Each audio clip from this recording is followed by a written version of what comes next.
Radio, ladies and gentlemen. Radio Fandango. Oh, Jesus. Season's greetings from the Grimerica Show podcast. Gather round the fireplace. Help yourself to some hot cocoa with a little marshmallows in it. Maybe have a candy cane or two, and maybe some cookies. It's so warm and jolly. Cry Merry Christmas.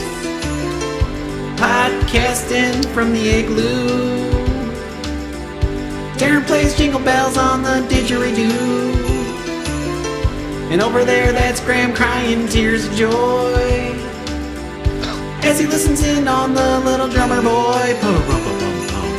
I see you've acquainted yourself with D-Ron. Yeah, it's true, he puffs Christmas trees of medicinal. Wait a second, is that? Yeah, I think that's Sasquatch beneath the mistletoe. Get over here, Graham. Thank you for saving me and giving me a kiss. And it looks like Napoleon Doom is decorating the room with tinsels, ribbon, popcorn on strings, and poinsettias. They are in bloom. And you might ask, who's that in the green and red Lucha Libre mask?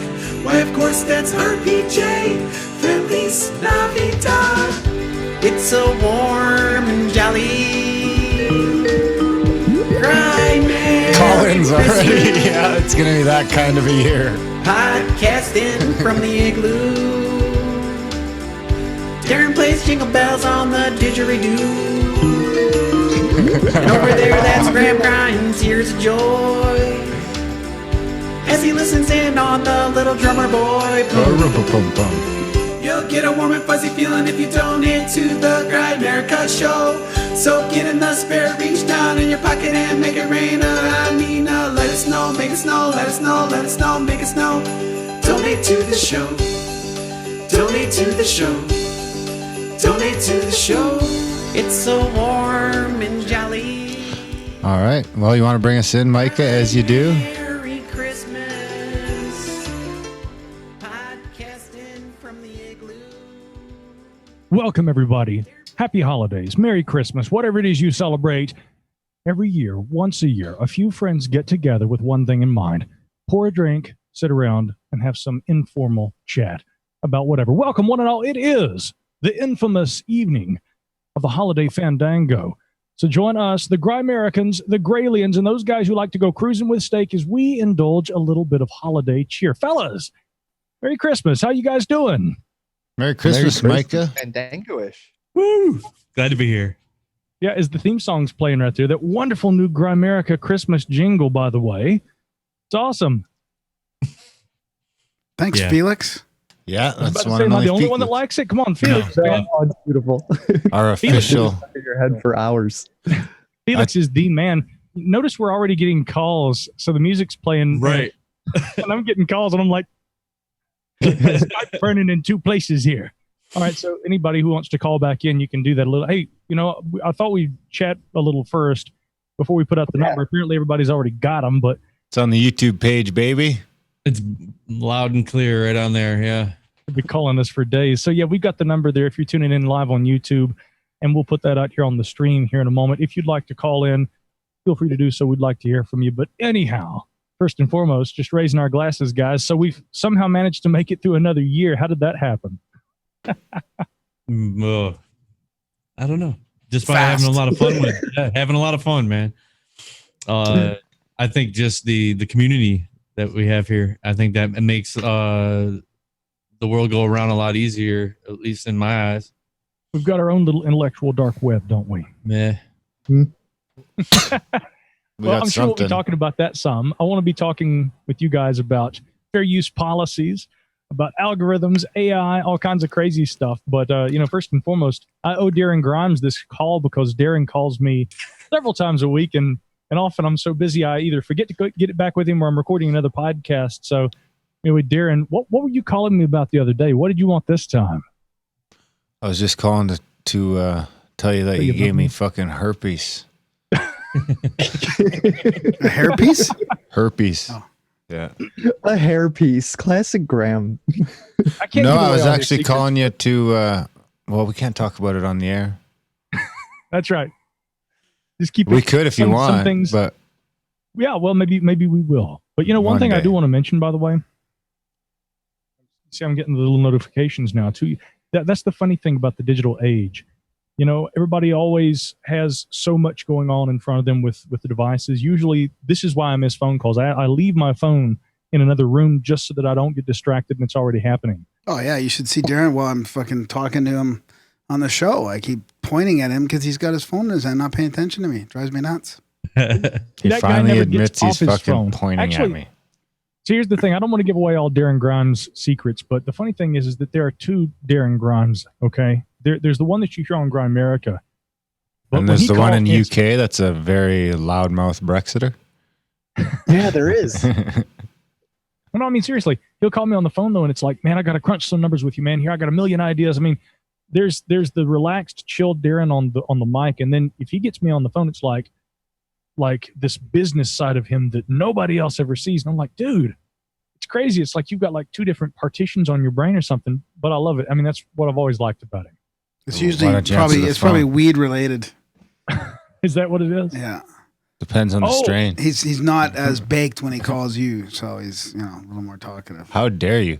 For a guy who guy- bitches about hate speech, that's Look, like calling me a drunk. You can't do that.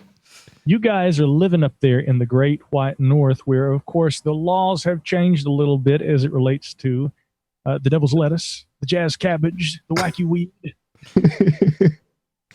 Yeah, so you guys have been having some fun up there this year, huh? Been a good year for Grimerica up north, huh? It's a step in the right direction, I guess. A tiptoe. I guess you don't have to worry about as much about going to jail unless you have concentrates or illegal weed or anything like that. But it's a step in the right direction. I'll say that. Well, It'll be better when it gets more privatized, like the States, and there's less shitty weed, and they run out of weed less. They run out of weed a lot. it's funny. You say the same thing my friends down here all say, oh, it'll be better when we get more like Canada. But you got to remember, everybody always wants what they can't have. That's right. Well, just tell them to move to California. It's pretty close. It's an illusion. Adam Loyal's lurking back there someplace, by the way. Why you got your mic muted? Are you watching Lost in the background there, Loyal? No, just trying not to bleed over. No, it was Survivor. Ah, That was good old dyslexic Micah Hanks, or dyslexic with words or concepts or something like that. Memes, actually, I think is what it is. yes, I am forgoing the season finale of Survivor for my friends here. And my The good season friends- finale of what? Yep. Survivor? Is that still a thing? Survivor's Survivor's totally still a thing? It's a guilty pleasure. What season is it on? I was fucking hating maybe- Survivor like 37 or 38, something. wow. I was gonna say it seems like it's been fucking forever. Well, I thought he was saying when he was watching it that it was on like Netflix or something. He was watching reruns, but no. I mean, apparently he's keeping up with the latest of this ongoing program, which I too am rather shocked to see that there are. Well, that's coming up on nearly 36 seasons, I guess. Yeah. Yes. What are the commercials like? Say what? No, What? What are the commercials like on Survivor season 37? I don't know. I haven't pay had attention cable to for a commercials. long time, so I don't know. I just zone out. Interesting. Yeah. I want to get back to the legal weed thing. Indiana's just took it to the Senate. They're going to vote on recreational in Indiana. When? So that's a good step. When are I they think it voting? happened. I don't know. I got to look exactly, but they're Get out there, Indiana Grimericans, and vote for legal weed so Grim Yes. State can quit well, yeah, bitching. 'cause after Michigan, exactly. After Michigan just went, it's just going to be a domino effect. They're all just going to go. Yeah. I think it's One would 20% of the What's states Trump now. going to do? Is he going to change it nationally, do you think? I don't know, but I heard he just took the troops out of Syria, so that's a plus. Or he's working on it. Oh, it's got to be a bad reason for that. Yeah, because it's Yeah, about to get probably. fucking nuked. Boom! I mean, as with all things, there's kind of a double-edged sword. I want to come back to something really quickly, though. There was I believe, a referendum on. Well, actually, it was a vote amongst the city council in Atlanta to decriminalize marijuana, I think. which is, again, a step in the right direction, but not really toward full. I mean, it's toward legalization. It's not actual legalization, but it's, it's something that we're still seeing a lot more frequently in southern states where you might say it's, how do I want to put this? There's less of an inclination to move toward full legalization. So it's interesting to see in a major southern metropolitan area like that, the city council pretty much saying, yeah, we need to really move toward decriminalization, and they actually voted on that. So that, I mean, even down here in my neck of the woods in the southeast, we've been seeing some of that this year. And of course, our good friend Randall Carlson lives down in that general area. And yeah, and by the way, I got to go see him just a few months ago. Well, was it months ago? A couple of months ago now, I guess. October, yeah. God, where's the seems like a good segue to talk about CAC, Darren. What'd you think of him, Micah? How was it? It's always nice to see Randall. I mean, in fact, I met Randall. The first time I met Randall was with you guys. We were all up in Minneapolis, Minnesota together. By the way, I did want to mention we've got callers coming in and everything. So here in just a moment, they can just fucking wait. Tell them to wait. Well, I've already brought them on, but we'll pop the audio up here in a second. So caller, please wait on the line. And but yeah, we met Randall Carlson together up in Minneapolis a few years ago. And while I was shaking hands and being very formal, I think that you guys were like inviting him out to dinner. And I mean, in true Grimerica style, it's like, hey, let's go get some chow, And he's a remarkably personable guy. And we all have, I guess, in different capacities, stayed in touch with him over the years. And the reason I went to go see him, though, was research related, because, with the 7 Ages guys that I work with, this is my pals, Jason Pentrail and James Waldo, we wanted to go and talk geology with him, and we were going to be in the Atlanta area. And so I called him up and said, want to go have dinner? And he's like, oh, yeah. And yeah, I mean, around 2:30 in the morning as we're on our way home. Yeah. And after 4 or 5 hours of talking with Randall, you know how it is. It's like the true download from the mother throne. So, guys, I got to be honest with you, though. The calls are coming through. So why don't we go ahead and go over to the phones, because it's starting to pile up. Well, before we do that, let's get back to why I called you the other day. I'm here, sir. Hold on. Okay, I'll tell you what. We will really quickly. I've already brought her on here. Don't fucking point at me. I won't point at you anymore, but we've already brought the young lady on. Okay, I'm sorry, dear. Are you there? Yes, you can hear me. We can hear you. Hi there. Who's calling? Yes, yes. You could go fuck yourself and eat your mother's goddamn pussy. Really? No, that's a weird name then. All right. First call's a prank. There we go. That's great. Yes. Anyway, well, at least they waited on the line to say that, Yeah, I like You're it. brilliant. You're handsome. You're rich. What was the number? If they do that, just dox their phone number. Well, okay, let's get back to CAC here. We'll get a couple hundred people to call them back. Start doxing numbers, prank callers. So I was calling you to find out if you're fucking coming to CAC or not. Because you said you were going to try and swing by one of the weekends and hang out with us and Randall when we're down in Colorado. What is this CAC thing you're talking about? Contact at the Cabin, and it's in Colorado with Randall's coming for 10 days, and we're going to be hosting kind of like a conference slash tour slash meet and greet slash fireside chat slash party. So you guys are doing an event in Colorado with Randall Carlson? For 10 days, yeah. We're doing 3 events, actually. We're doing one from the 17th to the 20th, one from the 20th to the 23rd, and one from the 23rd to the 27th. Is that the same go fuck yourself number?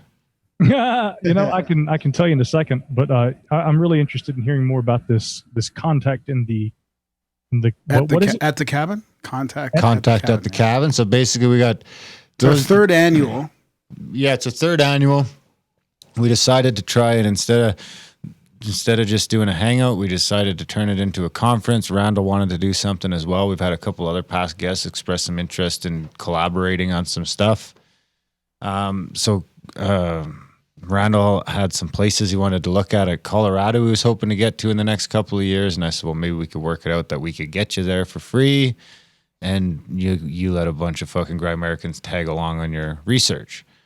And he agreed. So we came up with something that works. We found a multi-million-dollar cabin / estate on 122 acres, private acres. You bought it, right? Let me guess, you bought it. We bought it cash. Yeah, you shouldn't really talk about the price of it. It sounds expensive. It's just it's on the Airbnb. It's an Airbnb. It's Airbnb. Yeah, it's expensive. Yeah, I'm trying to sell this thing. I don't want to say it's a cabin. We want to get 30 out to this fucking cabin, and we're going to charge you $700 to sleep on each other's laps.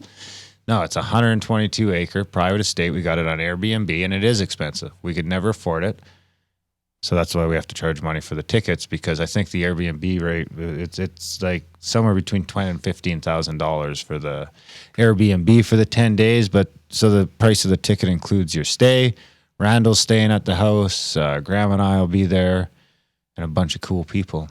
The last weekend I think is almost full. So there's some house spots. There's some camping spots. All sorts of fun stuff like that. We got some past guests showing up. Renee and Tamara are going to come. And then Mike had even said he might swing by. Who did? What? Micah Skanks. He's your porn double. Well, this does sound like a lot of fun. Thanks for the details there. Yeah, I mean, it sounds like the kind of party you don't want to miss. Especially, I mean, honestly, the truth is, like I said, I love getting out in the field with Randall and doing research. I was looking at because again, Randall is a unique character. We all met him after I think he had done a few of his appearances on the Joe Rogan Experience.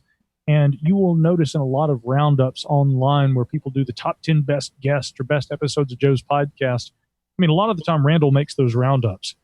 And he is, again, somebody who, I mean, I think what I really respect about him is he appears to be, although I think he has some formal education. We've talked a good bit about that. But he is primarily self-taught in the areas of science that he focuses on. So he's an autodidact, which really, I mean, that's how I am. I'm a person who is self-taught, but I work with a lot of academics and I ask them questions and I try to learn from them. And, you know, Randall and I guess, kind of have that similar outlook on things, which I think is great because if you challenge yourself to think outside of certain paradigms, but to do so scientifically, that's, I think, where you find new discoveries. And that's why I think Randall has been so successful with what he does and why I really enjoy working with him. And if I have an opportunity to be out in the field, so to speak, and be doing some traveling with him, in fact, that's one of the last things he said to me is, we should do some trips. So maybe I'll have to tag along with him. That sounds like a lot of fun up there at the cabin. Guys. Awesome. And then maybe we can get the Cruzin with Steak guys there too. There's still not, still some faint hope for those guys. I think Grim Steak is like banned. Well, if I'm going to go, then you guys got to go. Exactly. I can go. Mike is coming too. You guys got to. Yeah, as long as James flips the bill, we'll be good to go. There you go. You guys can share a tent. Oh, actually, no. You guys can share a queen. Yeah. What's that secret? I mean, you know, Darren and Graham both know. I mean, I love both you guys, and I've known Darren and Graham. Grimerica. Grimerica. Yeah, I've known the Grimerica boys since before there was a Grimerica, actually. And I remember when you guys would email me years ago when we finally got to meet in Minneapolis. But you know, it's been a long friendship, and one thing I'm really happy to see is you guys continuing to kick ass and grow and do your thing every year. But you know, stepping over into doing events and things like this is super awesome too, because I mean, again, it's just a further indication. I'm the kind of person who I love seeing my friends succeed. I mean, it may sound cheesy, but I mean, I love it. I love the shit. I want to support. No, we're all here because of you, Micah. I mean, no joke. Yeah, we met Adam back then too. Yeah. This is the house that the Gralien built. This is my legacy. Well, but no, I mean, truly. Sorry. I think I can do these that. guys too. doing great. That's all I'm saying. So I'd be pleased as punch to be able to be up there enjoying it. Yeah. Well, speaking of going great, I mean, you're going so great. You got defunded from YouTube. Maybe we should get into that. I mean, that's a big concern, and it should be a topic that we discuss here a year later when that wasn't even really a fucking risk, right? You got the deep state stamp of approval. Well, you know what's interesting is, yeah, it is, I guess, a thing that's been ongoing for a while. And I remember Darren saying to me during the last Fandango, I think we tried to play an audio soundbite or something, and he says, "Watch out, you'll get flagged." Now, I'm not somebody who likes to go. Let me give a quick setup for this, because yes, as you alluded, Graham, I got demonetized on YouTube recently. Now, a lot of people are like, "Oh God, what?" You know, but the thing is when that happens, they tell you, "Look, we reviewed your account. Here's what happened. Remove the offending video, reapply in 30 days. No big whoop," right? And that's what I'll do. If anything, it's been a positive thing, because I'll probably rethink how I'm doing YouTube, in the sense that a lot of what I was putting up on YouTube were just my podcasts. And there are a lot of problems with that. For instance, we have a mutual wonderful friend over in the UK, Beth Arzy, and I've used her as an example, bless her. on a few occasions because she is a marvelous musician. And she, some time ago, sent me a bunch of her albums and said, you are free to play any of this if you ever would like to on the radio or on your shows, And so I listened to the CDs and I'm like, well, hell, this is amazing music. Of course, we're going to play this. So we would use some of it as comebacks. And I would always get permission from artists, but this is where the mystery of the algorithm comes into play. With YouTube, of course, they can't have people who are scanning every channel. They do have moderators and people who serve as arbiters, of what's going up. And if there are complaints and things, sometimes that will review these videos in question. But for the most part, they do have to rely on algorithms to tell when people are double using content or if somebody's playing somebody else's, copyright protected material. So the case with music like that is that if you have permission and it's BMI or ASCAP protected music, you can, if your video gets flagged, if you can provide written proof and show that you have permission to play said material, you can actually do that on YouTube. There are a lot of different ways that you can do it. The problem is on a case-for-case basis, every time a video gets flagged, having to go through that appeal process, which may take days, sometimes takes weeks or months, it can be pretty laborious. And so unfortunately, what it pushed me toward was the other alternative, which is don't play music, even if you have permission, written or otherwise, that is BMI or ASCAP protected. So I had to kind of explain to a lot of my friends, I love this music. I know you guys, gave me permission to play it. We can't really do that. That was the problem. Some of the content from old podcasts on the YouTube account recently during this review kept popping up, and it was flagged by BMI and ASCAP for removal. But they automatically demonetize you, though? Like, isn't there a period where you can actually just correspond with them? You can go onto the video now, and it'll actually automatically take out the infraction. Well, usually it will, and that's the thing is that if that happened, and that did happen on a case-for-case basis in the past, and they'll send you a note, it'll say, what should you do right now? And they'll say, you don't really have to take any action. This, again, this video was flagged for removal either because somebody made a request or one of the algorithms caught it. You don't have to take any action. You just can't run ads on this video. So that happened on a few videos. But then all of a sudden, I get this other email the other day saying, okay, on further review, we are demonetizing your whole channel. So some people... Yeah. So some people were like, are you going to appeal? And I was like, well, actually, what I plan to do is just take down a lot of those videos and then just reapply in 30 days because I've been meaning to get more active on YouTube anyway. But here's the interesting question. All that is just the setup. I wanted to try and understand fair use because the other side of this coin is that even if you don't have permission in some instances, if you're playing like an audio soundbite, for instance, in certain circumstances, it can constitute what's called fair use. And going all the way back to my days in radio, we had to take what was called RBI, Responsible Broadcast Initiative Training, where we learned the do's and the don'ts of radio. And you always want to proceed with caution. So I usually try to, but I think about all the great podcasts, No Agenda, and all the other wonderful programs that we all listen to that, a mainstay of their format is audio sound bites and the principle of the fair use idea, the legal definition of fair use, which, by the way, again, that's the problem. You'd think if it's something that law applies to, there would be an explicit definition of you can use this much of this or you can use that much of that. Everybody seems to have a different interpretation of what fair use is. Steve, I'm sorry, you want to jump in there? No. Oh, I thought okay. So, but that's the thing is that there doesn't seem to be any consistent definition.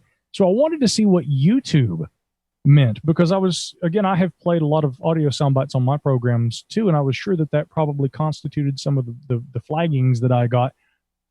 Lo and behold, YouTube isn't sitting there saying don't use other people's stuff. They said, look, we'll give you examples of fair use.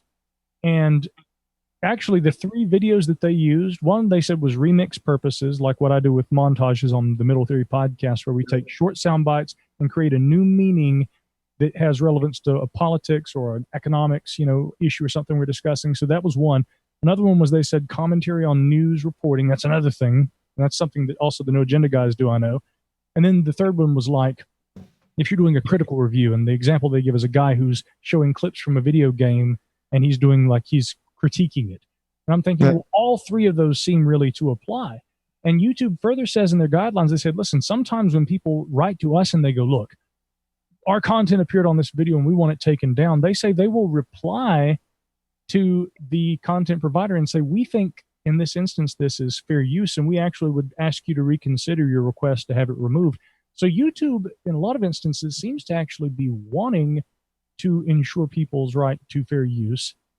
But once again, there's that problem with what constitutes fair use, especially in an age of algorithms as we live in now. So let me get this straight. The second one is you cannot comment There's no on way you're fake getting this news, straight. for example. So did you get busted for that second one then? I don't know if that was it specifically, Graham, but no, I mean, actually what they were saying, Well, they said news commentary, but I mean, these weren't things they said you can't do, though. That's the whole thing. These were the things that YouTube was saying should that you actually did? Yeah, you can do. I mean, the example they give, for instance, Those are the of things that he read out of their thing that said. I Was know, okay. but he's saying that he thinks that all three of those could have applied to him. Well, he's so wrong, you can't though. even comment on newscasts then? I mean, this is like the whole no agenda show, the whole premise of even like middle theory. What you're trying to do is deconstruct some of this. So they're just disallowing that. I mean, Well, you were just demonetized. You weren't like kicked off YouTube, correct? Correct. I didn't get banned. All they did, they said, you can't play ads. But the thing is that not every one of my shows features audio sound bites or music or something like that, And that's the whole thing is, my question is, why does your whole account get demonetized if you are trying to adhere to fair use and a few videos, according to either another content, provider's determination, i.e. that sounds like something of mine and I want it off there, or YouTube saying, oh, okay, we spotted something, one of our algorithms flagged this video. Why does your whole channel get demonetized? So because they don't want people commenting on fake news. I mean, how can you not get conspiratorial on that? Yeah. I mean, this is like a shutdown of partially of what people do. So when like, there's a thing like the shooting in Vegas and it's going live, you can shut people down. So it's not just for a minute. It's not just for a post. You get to shut them down for 30 days, cool off, get forgotten. But the good news is no agenda guys have circumvented that completely. They run their own servers, no advertising, anything like that. they run their own podcast, and Exactly. So it doesn't really matter. They're sticking to the fair use. Nobody's fighting the algorithms. No, but it does matter because this is people that are on YouTube that can't, can potentially get demonetized or kicked off because they're commenting on, like, let's say, fake news. If you're deconstructing the news, and I mean that's just ridiculous. Well, it's a hard argument to argue against the. I mean, I don't think it's YouTube ultimately that's making that decision at the end of the day. Maybe it is. I'm not saying it's not, but it's quite possible that it's Google, advertisers. Google Advertisers. We don't want our ads on this type of content. So at the end of the day, what if Grimerica wanted to run ads? Do you think that we should have the control? And I'm not saying that we would run ads, but say we wanted to run some ads. Should we have control over what content our ads is played in? That's always the trick. And this is the whole reason that, again, the whole value for value model comes into play.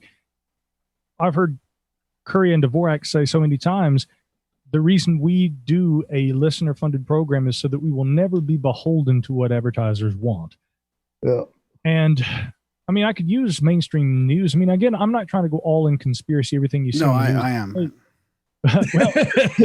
and maybe that's good because then we have the different sides. So actually, I'm going to play the guy who's not all in on the conspiracy tonight, but that makes it all the more interesting because if you look at mainstream media, I mean, again, you're going to get some good information there. Well, I don't know. That's even a stretch for me, but hey, man, when you need to know about boner pills, just put on your local nightly cable news channel. James, you just made my point for me. It's like you never hear the issues. I mean, I've seen Time Magazine report on the issues with Big Pharma, but you never see that reported on the nightly news when they're playing every commercial break, a very loud commercial. Oh, yeah. This will keep you awake. This will get you up. This will make you want to gamble. This one may make you want to kill yourself, but, talk to your doctor. Call the suicide hotline. And let's forget the reporting that we are having national suicide rates that are of record highs. I wonder if there's a correlation.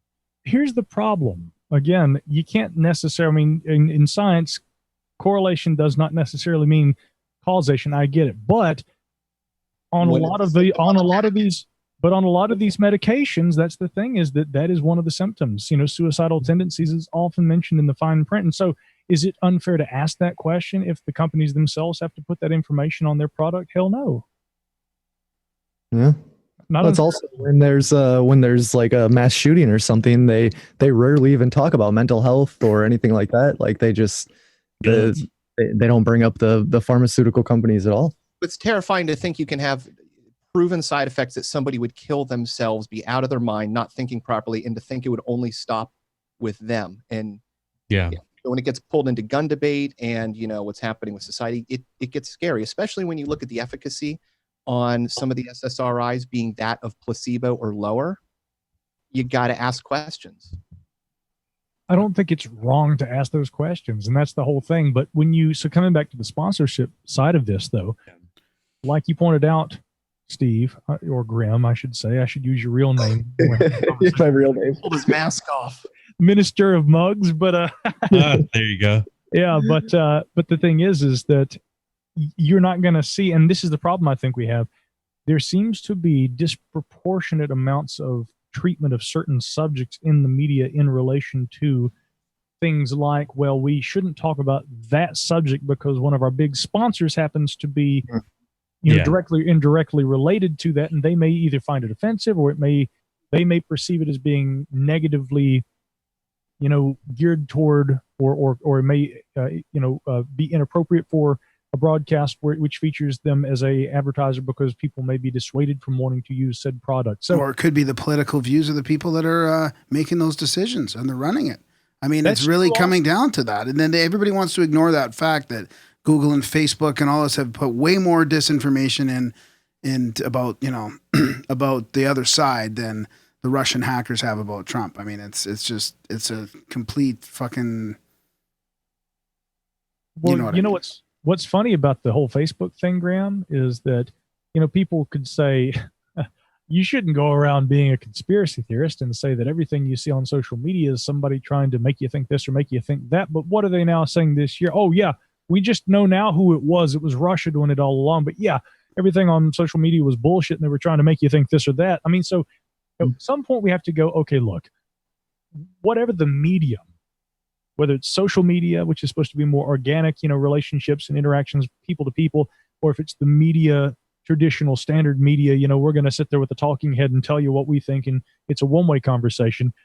I mean, all of these mediums, I think, in this digital age have become a lot more suspect because we have a much better perspective of what's going on and the ways that the message can become compromised. And it's funny because in some ways it's almost like it's a justification for the extremely critically minded person who's skeptical of everything.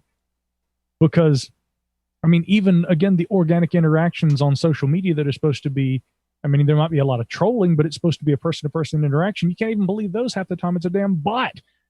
I mean, I don't know. It's very hard to understand sometimes because it almost seems like there's this lattice that's being overlain over reality where there's the real world where we go and we meet a friend for coffee or have a beer after work. And then there's this whole like shit show of this media, this web of weird between the social media and the mainstream media and everything. And it's this complete like illusion of reality that has almost no bearing on what actual life is about, what it means to go have that drink with somebody after work. You know what I mean? I mean, we are so reliant on it though. And that's really concerning. But it's nice to see the curtains actually getting pulled back. You see that with people distrusting the media. And then you see people like Joe Rogan running a podcast, creating his own studio, and he has more viewers than CNN, NBC, all the major broadcasters combined. Yeah. So as much as the power controls want to lock their thing, their fingers in, unless you can control all the Joe Rogans and all the people that are going to gather that steam, then it's a much harder system to control. Because now you have to get on top of the whole social media game, and I'm sure they're trying. There's hope because, we all know about it. There's conspiracy theorists. It's a thing. It's a left and a right type thing. So it's coming out where we're even talking about this kind of stuff where, 20 years ago with Kennedy, you wouldn't be having that same discussion, Right. I'm glad you bring up Joe, by the way, because again, not only do you have this unfiltered, I mean, look, Tucker can run ads on his show, but he doesn't let that get in the way of the content he produces in any way. I mean, I have so much respect for Joe. And again, coming back to our pal Randall, guys, everything that anyone who I've ever spoken to who's been on Joe's show, they all say the same thing. They're like, dude, he is just like us sitting here having this conversation right now. He is as real as they come, and that comes across on the microphone. But here's the difference, though. There's that real human being sitting there drinking whiskey or smoking some weed with Elon Musk or with Graham Hancock or with Sam Harris or with Jordan Peterson. I mean, Now that to me is the way of the future, guys. And they don't sit there and have a soundbite bullshit 30-second dialogue. It's 3 hours of and nobody's posting inspirational clips by Anderson Cooper. No. They try to, but I mean, it doesn't have the same effect as the thing, you know? Mm.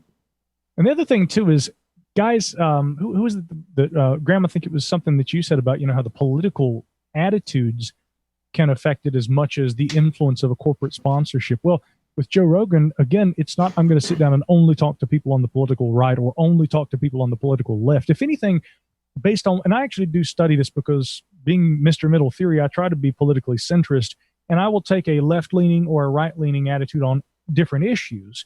But primarily, I try to be undogmatic and unpolarized in my way of thinking about things. But I'm going to tell you something. I look at guys like Joe, and if anything, what I get is that he seems to be a little left of center, but people attack him because he's so willing to have more right-wing guests, although I would actually debate, like when they call Jordan Peterson right-wing, you know, it's sad how these days that politically charged label of, well, you're right-wing has become a way to weaponize an argument against somebody. Time and time again, Jordan Peterson refers to himself as a classical British liberal, but that's beside the point. Joe doesn't go to people on one side or the other just to have them on his show so that they can agree with him. He gets people on every end of the spectrum and every point in between, which again is something that you're not going to see on the mainstream media networks. Every one of them has, even the ones that claim to be centrist, a political bias. It's not so much the political stuff that bugs me about Joe. It's the other stuff that he would, you know, he has people like Randall on, and he has people like Graham Hancock on, but he'll take the Bigfoot subject or UFOs or even I had a couple other funny things to say, but I don't know if I should say them. But say them. But he spit that whether shit it's out. Whether it's global warming, women squirting. I mean, there's all kinds of things that he just ignores. Chiropractic evidence, like he just ignores evidence of all kinds of things. I mean, and there's just a bunch of things that he just won't address. I mean, did you say global warming, women squirting? Like, yeah, those are topics that, like, he's talked to Randall and he knows what some stuff about global warming. But when people come on, he won't challenge them on that. Like, he'll just let them, and he'll buy into the whole global warming. When was he left unchallenged on squirting? With Chris Ryan, probably way back. I mean, I don't know. It's come up a couple times, and he doesn't admit that Chris Ryan, the communist. Well, I remember when Candace Owens was on just not too long ago. Like, he argued with her for like 20 minutes about global warming. Yeah, and just like he was like, no, he's like, this is true. Like, why are you denying it and all this stuff? And yeah, that was. And he does the same about UFOs and Sasquatch, and just makes fun of those people. Like, now he's categorized all these people that have witnessed something strange into this fucking crazy box, and I don't like that. Yeah, I'm actually with you on that, Graham. Now, I'll say this. Maybe I'm the outlier here, but again, I do a lot of research in the sciences, and I even have academic friends who don't agree with me on this, but I actually do acknowledge anthropogenic climate change. I'm not a global, but see, that's the whole thing is I understand that there are a lot of different factors that can affect the climate, and here's one reason I have that perspective on things, because I don't deny that humans are affecting the climate right now. And Randall and I've talked. No, about either do I, and neither does. I mean, most people that talk about denying that don't deny that we're having an effect. Right. Yeah, Randall even said. Randall said one time. He says it's so silly, this idea of climate deniers. He says, I'm not denying the climate. I can look outside and see the climate every day. And he says, and I certainly don't deny that humans have an effect. Exactly. On it. What's interesting about that, and I don't know if I really want to get into that subject, but I'll just make a quick point about it, because it's something that Randall and I both look at, of course, has to do with the Younger Dryas. And this is the model for abrupt climate change in the ancient past.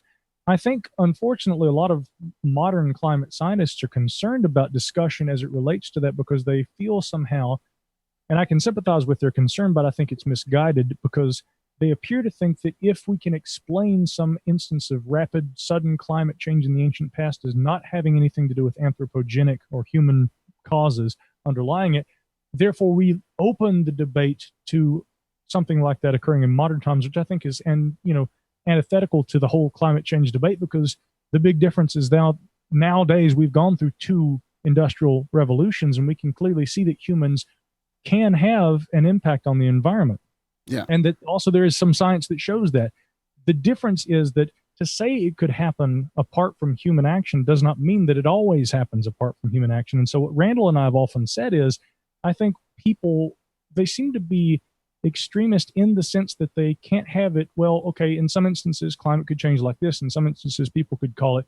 There are two camps where it's like it's either all humans or it's all natural. And that seems to always be the problem with science to me, is that people, they have one theory and they can't. No. It's not the camp that they're in. It's people accusing them for being in that camp. It's the labeling and the generalization of these people.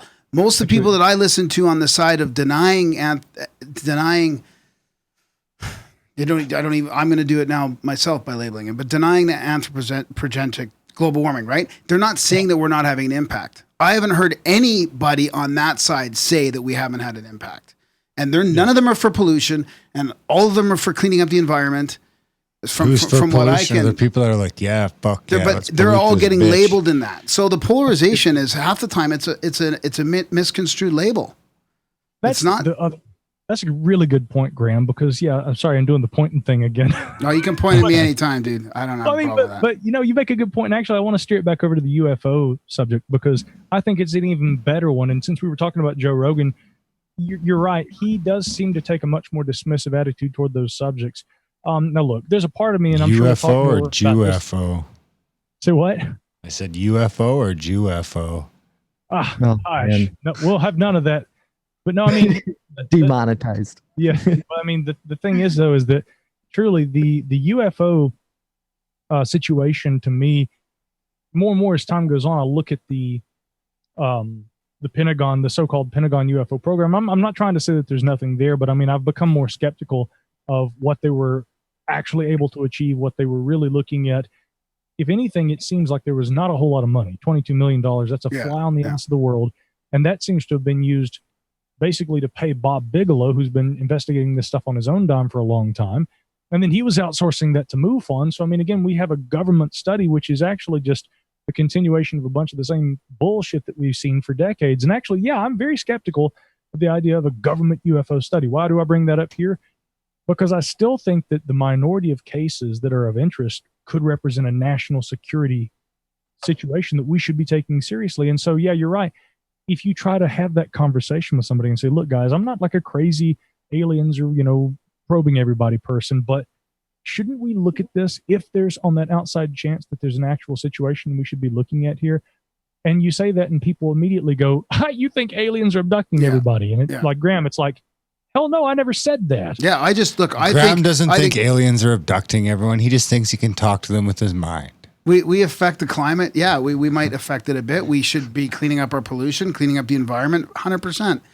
But I don't want to be taxed for it based on some model that's not going to work and based on some, pie in the sky number that we're supposed to get to. Like, it's just, it's not, it really smacks more of global, the next global control mechanism that they want to install. And it's, look what's going on in what happened in Paris. They tried overtaxing for that stuff. It's like people aren't going to deal with that shit. Well, that's what makes me so angry about all of this is they put the focus on carbon dioxide. They're not putting it on the pollution, all the chemicals, all the things going into the water, everything you flush down your drain, all the stuff that we produce, put in our foods, get flushed through our bodies. We spray on our lawns.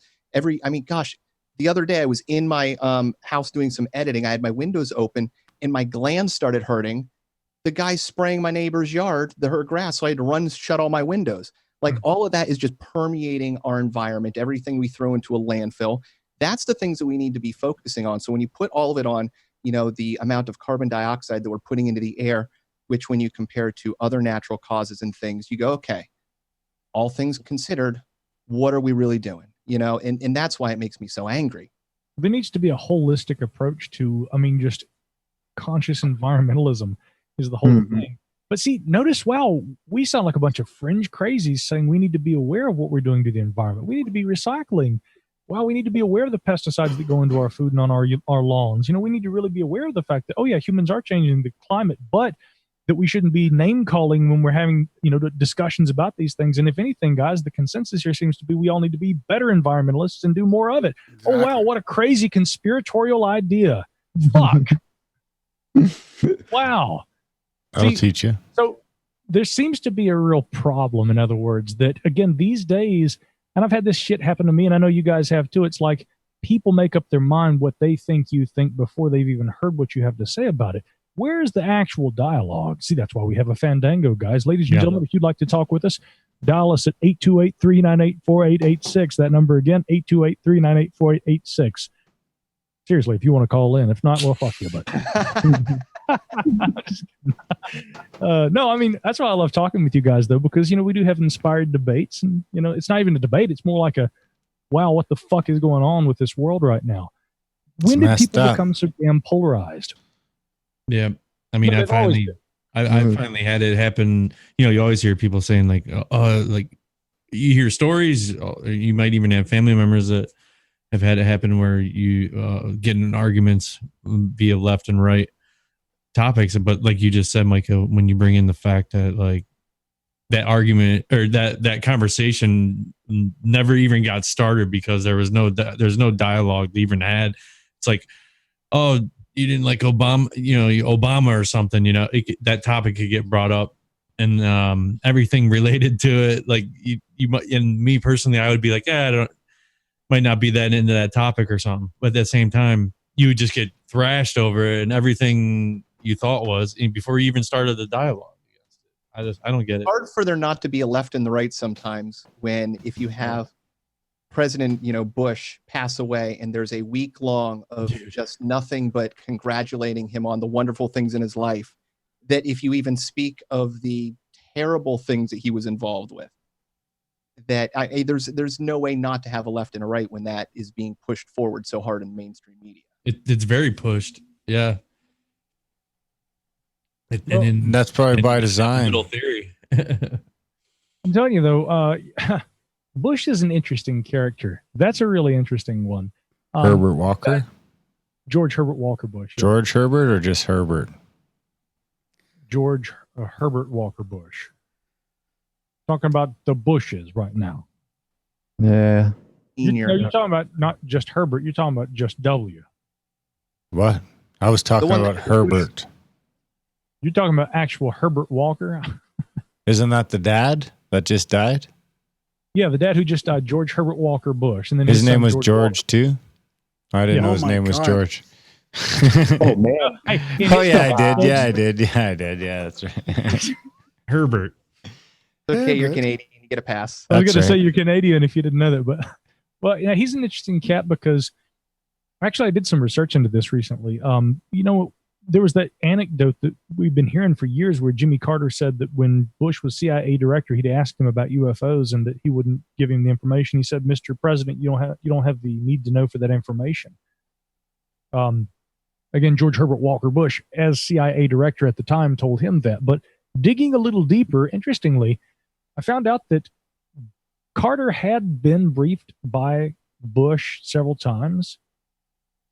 But the day of the inauguration, George Herbert Walker Bush tendered his resignation and it was accepted by the new incoming president. Yeah. So I thought, okay, well, then he must have been briefed prior to the inauguration when he was president-elect. But lo and behold, I did some digging around. I went actually to CIA.gov, and there's this article on the website there. Carter was the first presidential hopeful, and a Democrat no less at the time, who prior to even accepting his party's nomination, asked if he could be debriefed by the CIA because he thought it would give him a national security advantage against his opponent. And so they agreed, and Bush and apparently 8 or 10 other CIA agents actually went to Carter's home, and they briefed him before he even won the debates and accepted the nomination from the Democratic National Party. So interestingly, there was at least one briefing from Bush when he became president-elect. But to me, it seems that if that question about UFOs had not been asked by Carter at that time, it would have happened before he was actually president, in which case, yeah, you're damn right, he wouldn't have had a need to know.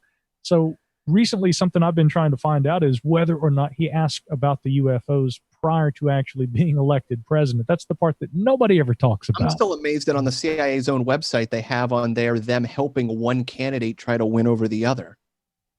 Which one? Which election? This one you were just talking about. If they're trying to give guy, you know, it's like, hey, we're helping out. That like that.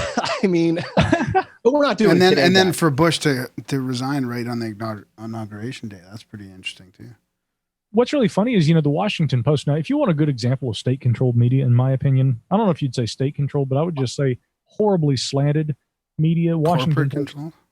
Well, doesn't Bezos own the WAPO? Yeah, he does. And again, the reason Bezos owns the WAPO and he owns $600 million CIA contracts. He owns a 25,000 person facility right outside of the CIA headquarters. I mean, that's absolutely true. And so, yeah, it's concerning because people like to make fodder of conspiracy theories and things like that, but that's simply fact. The connections between Bezos and Amazon and then the CIA, the actual connection had to do not only with the fact that he had, and coming back to the Washington Post, that he owns the Washington Post, but that Amazon had provided some services on the server side for some CIA projects, as I understand it, which actually you can read about, and the WashPo may have even reported on, although that's unlikely. But there are verifiable news sources, if you want to call them that have reported on this. And again, me, guys, I'm not trying to be Mr. Conspiracy all the time. I'm actually just the opposite of that. But I think when there's a real connection to be made and real questions to be asked, they should be asked. Washington Post reporting on George Herbert Walker Bush going and talking to Jimmy Carter referred to, and it was an op-ed, but one of their columnists writing this op-ed piece was saying that Bush went down there and essentially begged for his job. Well, according to the CIA's website, they had a different perspective. They said he had talked with Carter about staying on as director of intelligence. Carter apparently didn't like the idea, and that's why he kind of resigned, because the men seemed to have come to a mutual agreement. Carter didn't want to keep him on board. Bush wasn't going to stay. And Carter later said if he had stayed on, if I hadn't let him go, then he would never have probably become president. But look what he ends up doing. Carter serves one term. Bush comes back on 4 years later as the VP running mate with Ronald Reagan after trying to run for president himself, and then bam, and then he becomes president after Reagan's time in office. So, so maybe Carter did him a favor, but the point is I don't know that Carter was actually president when he asked about UFOs. That's the whole point I wanted to make. So that he couldn't tell him? If he hadn't been elected president, what Carter said historically about all that was, I asked for the UFO information, and George Bush, DIA at the time, told me, sir, you don't have a need to know for that information. And so I've heard Bill Burns and other people over the years ask, if the president didn't have the need to know for UFO information, who the hell does? Well, again, Carter may not have been president at the time. He may have just been a guy who happened to be running for president and on the Democrat ticket at that. Yeah. And the president might not have that need to know. He's an elected public official. I mean, there's a ton of stuff that I'm sure the president doesn't know. Of course, dude. We're talking about a temp position. Exactly. Yeah, they're not going to give them any info. He may be the president, but it's a temp position. Don't forget that. You elect him, and if they don't like him in 4 years, they'll kick him out. So you're just electing your fucking PR fucking conduit. Which PR administration do you want to get the shit from for the next 4 years? I want you guys' thought on this, though. I mean, and I don't know, actually, maybe the Canadian perspective on this would be really interesting, but I mean, we'll just put it on the table for everybody.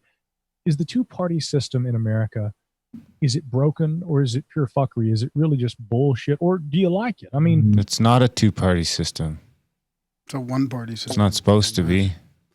It's a one-party system. No, it's not good. I don't think.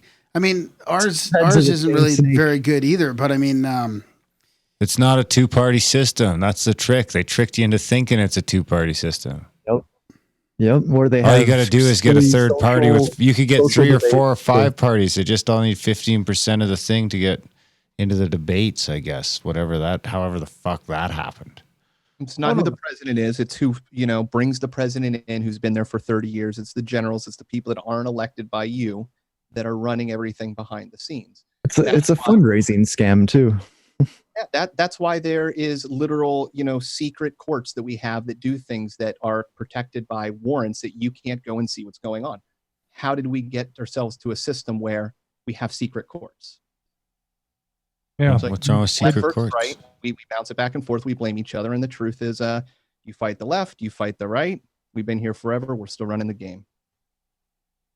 I mean, I will point out that a lot of the people who end up on the cabinets who are very highly influential in various administrations are people who are career politicians, who are not elected officials, who are not placed within the confines of term limits, and who end up having much. I mean, again, you look at like during, okay, so let's talk about, okay, so Darren, let's talk about W for a minute.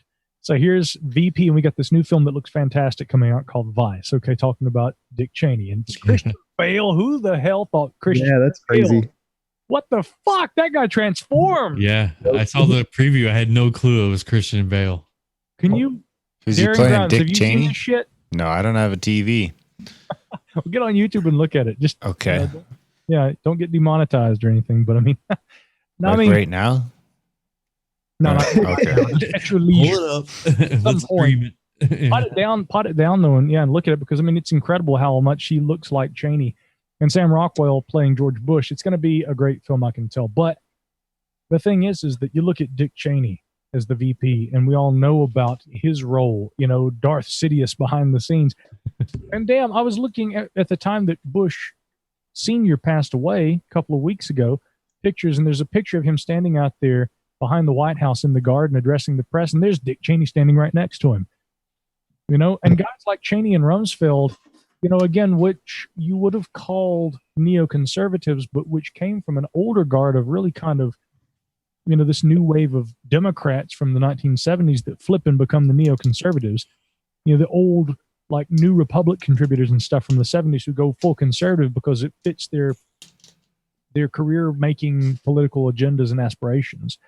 And there's been a lot written about that over the years. But again, these guys, it's like they're standing in the background in all the pictures of all those administrations, and it's like, yeah, these are the guys, whether one of them is part of the Joint Chief in one administration, and then he's VP in another, or he's DIA in this one, or he's this or that.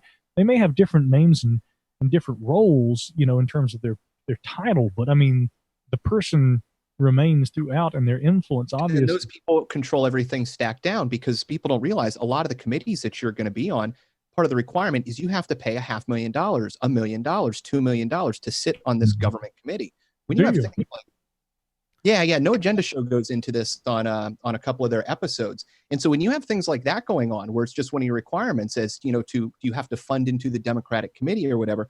Well, now you are required to even sit in those positions to have so much funding, which means you need to be doing all the, the political stumping, or having the right people that are supporting you. So if you're in the background and you're supporting those right people, you can really pick and choose who's sitting in the positions and who's doing what. It's the same thing with Donald Rumsfeld. I think it was him and aspartame, move yourself onto a committee, boot somebody off. It seems to be just the standard operating procedure in Washington nowadays. Well, and the problem is with, I think, those career politicians that Micah was talking about, is now it feels it, and I don't know if it's really like this, if it's switched over the last 8 years since Obama was in, but it sure feels like a legit battle between the career politicians that were really globalists now over the last 10 or 20 years, opening borders and really trying to take over America, compared to like now what's happening with Trump. It really does feel like, whether it is that or not, could be a complete illusion. I'm not really sure yet. I don't know what to think, but mails, what's going on with the Democratic committee, where Hillary's upturning the apple cart from within, and who knows. Why don't we go to the phone lines, guys? We've got someone calling in, by the way. 714, you're on with us. State your name and your objective, please. Oh, this is Anthony. This is Burnt Offerings. Hi, Micah. Hey, Anthony, how you doing? Good. I'm at work. I caught the live stream. I figured I'd drop in. Well, how nice of you to do so. Merry Christmas, happy holidays, and we hope that you're doing fantastic, burning your Yule logs, and that you've got plenty of mirth and merriment there at work. And once you get back to your domicile, of course, we hope you'll be joining us for a drink too. Anthony, what's on your mind tonight, man? Not much. Just dropped in. I heard you guys talking about George Bush, the two-party system, kind of all over the place tonight. Yeah, we are. That's us at our best, Yeah, well, it's a good round table. Got the whole crew here. Oh yeah. Accidentally. Greatness. Did you say you were burnt offerings? I just accidentally blocked you instead of that bot. How do I undo that? Oh, no, that bot is Swampy McGee. I guess he's the bot in the chat log. Yeah, so I just unblocked you. We've got a few of those bots calling in tonight too. Fucking bots. The first call was great. Yeah. Oh, she's tried to call back. The first call was James's mom. We've got her on the strikeout Yeah, list. that it was. Yeah. We won't allow for that anymore. I won't tolerate. What are your thoughts on the two-party system, Anthony? What do you think about it? I think it's all a sort of like charade, just to sort of let you think you're making the decision, but the decision's already been made. Is a charade like a charade, but in French? Yeah, I don't really put much stock in the whole voting process. Are you a voter, Anthony? No, I'm not. Okay. I mean, you know, that's me neither. Well, that's something I noticed this year, and I always vote. As a matter of fact, I'm a geek. I've got my little voted stickers back over here, but I vote. But I found that, especially among millennials this year, more Do you people. have your Stronger Together bumper sticker? So what was it? Do you have your Stronger Together bumper sticker? Yeah, no, I don't. With her. So what were you saying, Micah, before you were really interrupted? I was just saying that more millennials I spoke to this year especially said, we aren't even going to waste our vote. And I asked several of them, and I also saw this on some news coverage also. So I think that really I saw this pretty much across the board. But everyone, I'll just tell you from my personal experience, Anthony and you guys, everyone I spoke to was like, why would I vote? Look what they did to Bernie Sanders. Yeah, that's a good point. Well, what's really fascinating about all that to me is that, you know, it wasn't a bunch of people conspiracy theorizing. It was younger, disaffected liberal voters saying that they didn't get the candidate they wanted. They said basically, in their view, the Democratic National Committee showed favoritism toward another candidate, didn't give a fair shake to the one that we wanted, who actually had, again, what would be true progressive qualities. And they said, we felt as a result of all that our vote didn't even matter. So why the hell go vote? So, keep going. No, please. I've said how dare you rudely interrupt Micah when he's talking? He wasn't in the same fucking state. It's a different interruption. He was grasping for words. Oh. So go ahead then I should interrupt you all the time. I wish I heard more of that, because I feel like what we hear more of is people that are just blaming Trump, and they think everybody, somehow this big mystery happened, and there wasn't a bunch of disillusioned people that got Trump elected, but it's a bunch of brainwashed people that are all racist that got Trump elected. Like they're forgetting what happened with the DNC, what happened with the Clinton Foundation. Like, why is that not all brought into context with more of these people that don't understand why there would be 55 million people wanting to vote for Trump because of the bullshit that's been going on for the last 10 or 20 years? I mean, because the major pipeline of news you have is CNN over there. So you guys are buying that line of brainwashing. Meanwhile, people here don't see it quite so thickly. Yeah. I mean, again, I'm not a huge fan of Trump by any stretch of the imagination, nor was I during the campaign. I actually voted Republican, though, in the primaries, and I'll tell you why. Because I voted for Ted Cruz, because I wanted to take a vote away from Donald Trump. Well, that's what I was just going to say. What happens in the Canadian system too much, right? Is I think, and probably other countries more so than your two-party system down there, I feel like people change their vote, not who they want to vote for in Canada, but because they're splitting votes and they don't want somebody else in power. So they'll vote for somebody they don't agree with, just so they don't put a vote in somebody else that will affect the other person getting elected. So you are spot on. People vote strategically. And then I went home that night and thought I should have voted my conscience, like every good American should do. But some people do that.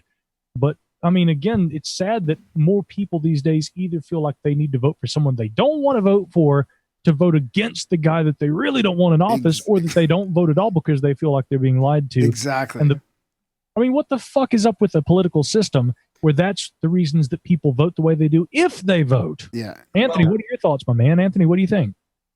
Yeah, I mean, it's tough. I mean, there's so much going on with voting that I don't even bother going or registering. I also heard people saying, I don't know how to vote. They were like, I mean, seriously, I wouldn't know how to even go through this process, even if I did go do it. So maybe that's another aspect to this too. It's like, I mean, and here's the thing. I've heard people bring this up a few times. They're like, okay, well, maybe we should just make it so that everybody can go vote online. You know, if you can manage healthcare, through an online system or something like that, why don't we just let people vote online?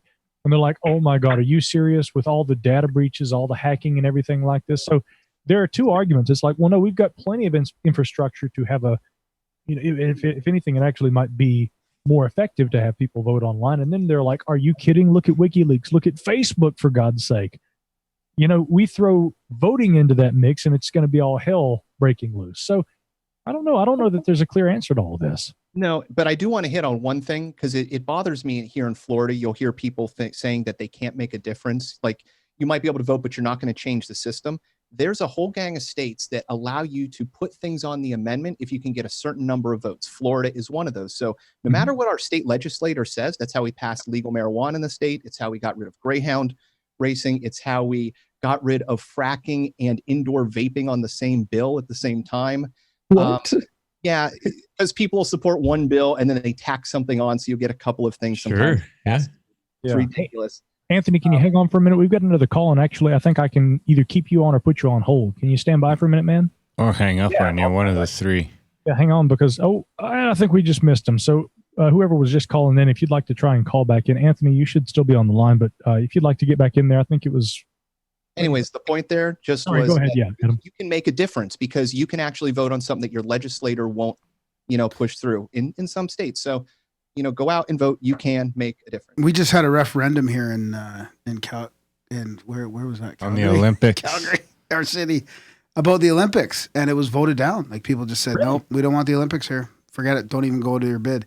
Awesome. So, I mean, maybe if they do more stuff like that, maybe starting it electronically. I don't know if that's even the thing, but I mean, we just went. It was a pretty smooth process. You went to your polling station, boom, in and out in 2 minutes. Oh, you voted on the Olympics? That would have? Would Did you vote? go bankrupt to your city? Did you vote yes or no? I voted no. That's you hate the I want to come back Olympics? to that in a moment, guys. I didn't but say real quick, that. You just 501 pigeonholed me into Is it it. because ball hockey isn't a recognized Olympic event? It was almost. I would totally go to the Olympics. Hey and watch guys, Graham play. hang on just a second. We got a caller on the line here. Okay, I'm in trouble. It sounds like. Who we got on with us?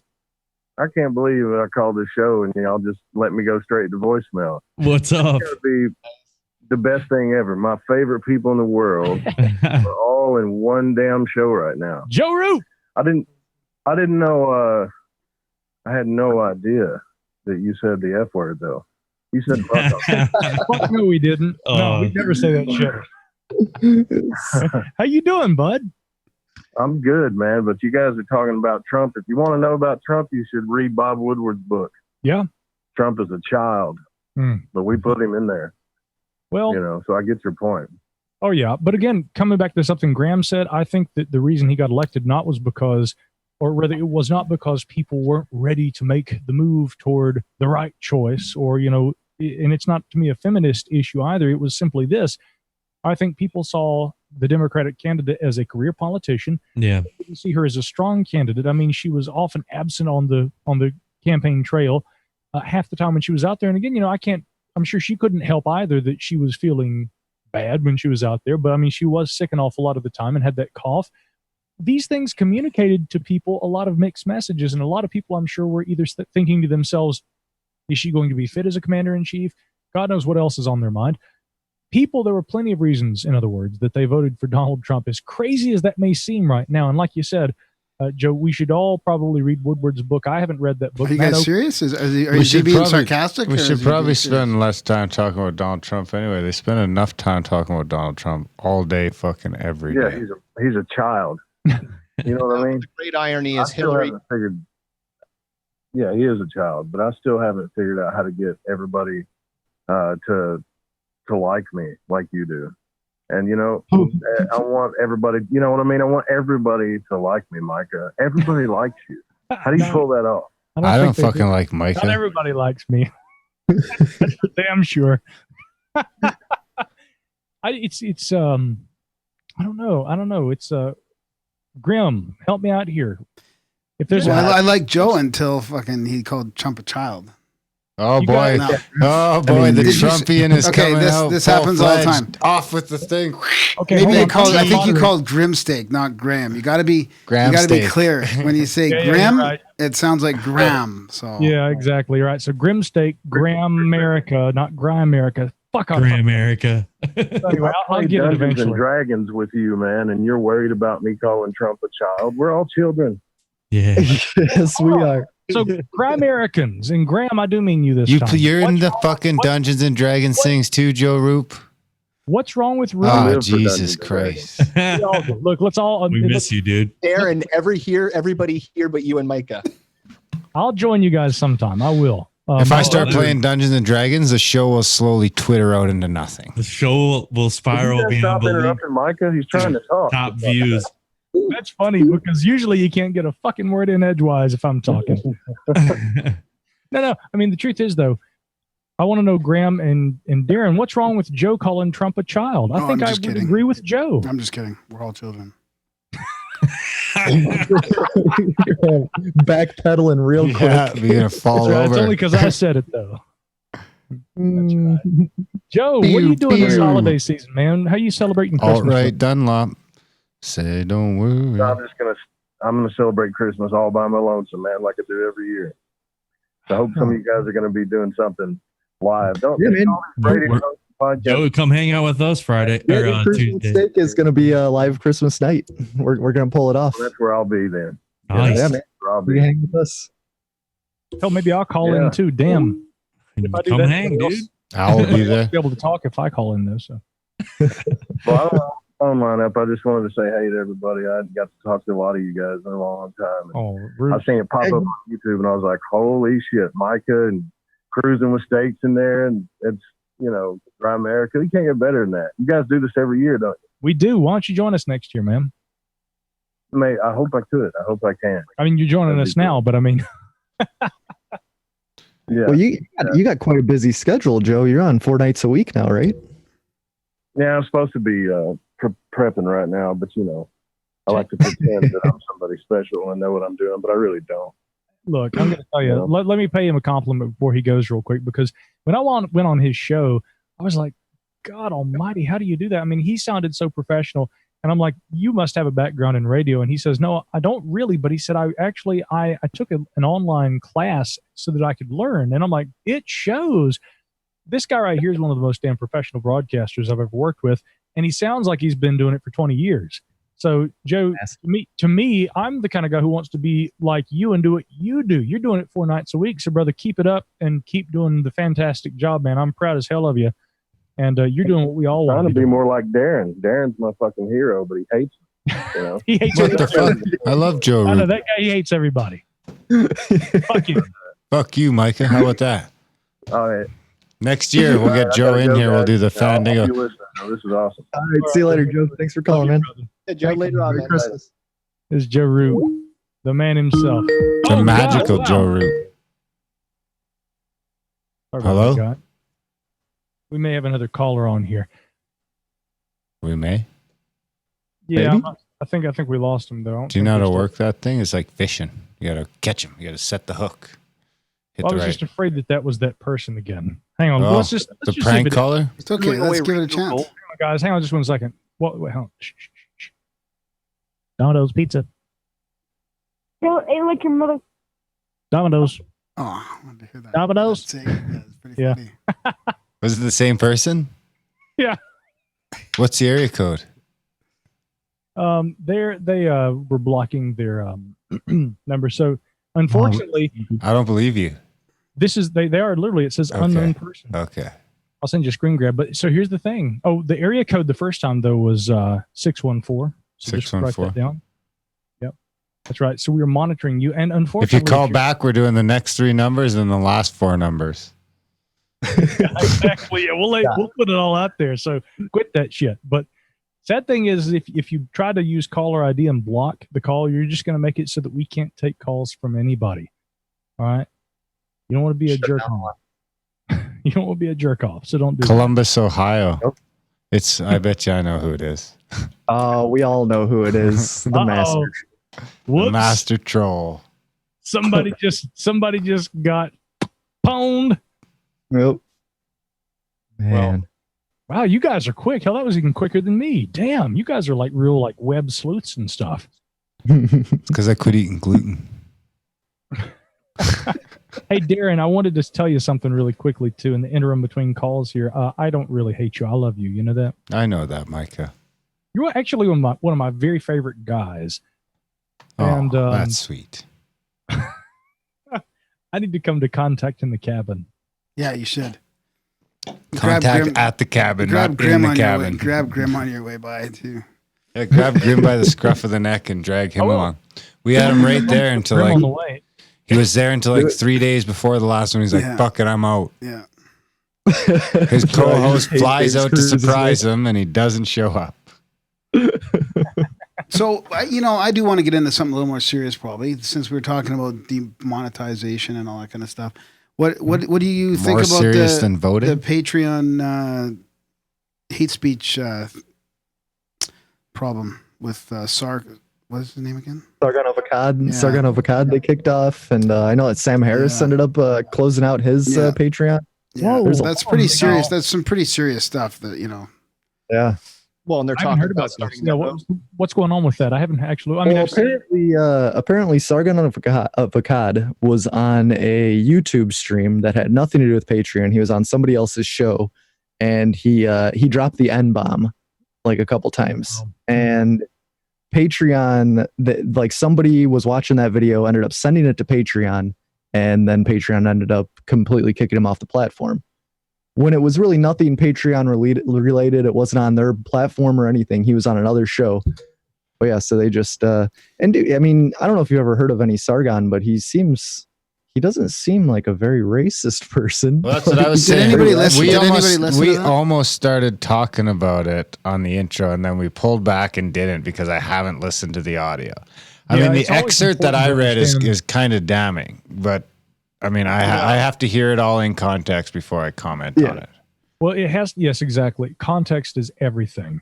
And I think that, I'll give you this example, for instance. On an episode of the Rubin Report, Thaddeus Russell, somebody who I really respect, and one of the few guys who kind of in this modern intellectual dark web-ish kind of era of people talking about unpopular ideas, he's one of the few guys who will make some allowances for postmodernism, which I actually like because he not only talks about it, but he expresses it and helps people, I think, understand some of the merits of the idea out of hand.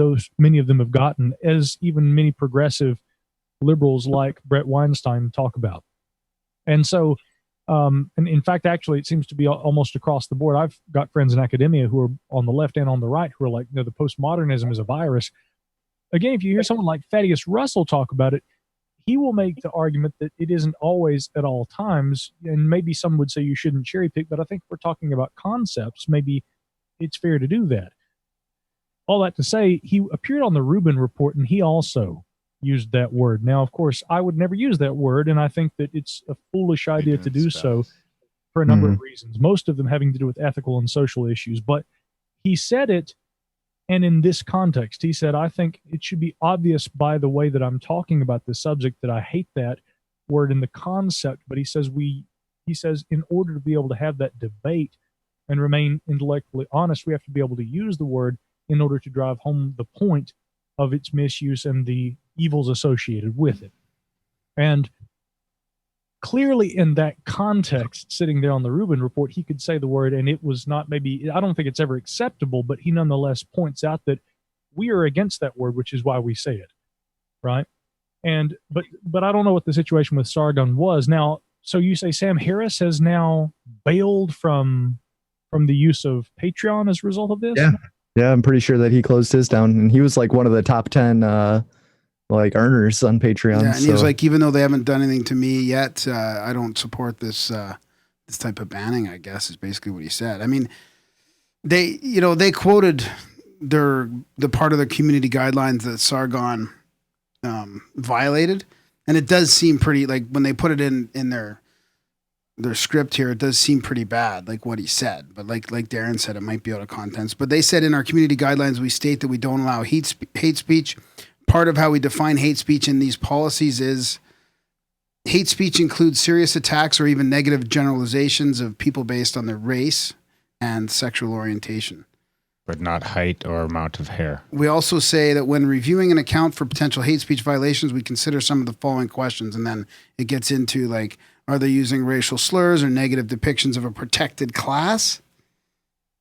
So, and apparently that he did use racial slurs, and he was linked with those slurs was negative generalizations of behavior. in contrast. What do they explain what they consider a protected class? Non-white males. Is that basically it? Hold on. Are they talking about? I just got my new status card in the mail actually the other day. I'm officially a registered Indian again. Oh, nice. Yeah, I don't know. Grim, I'm not sure.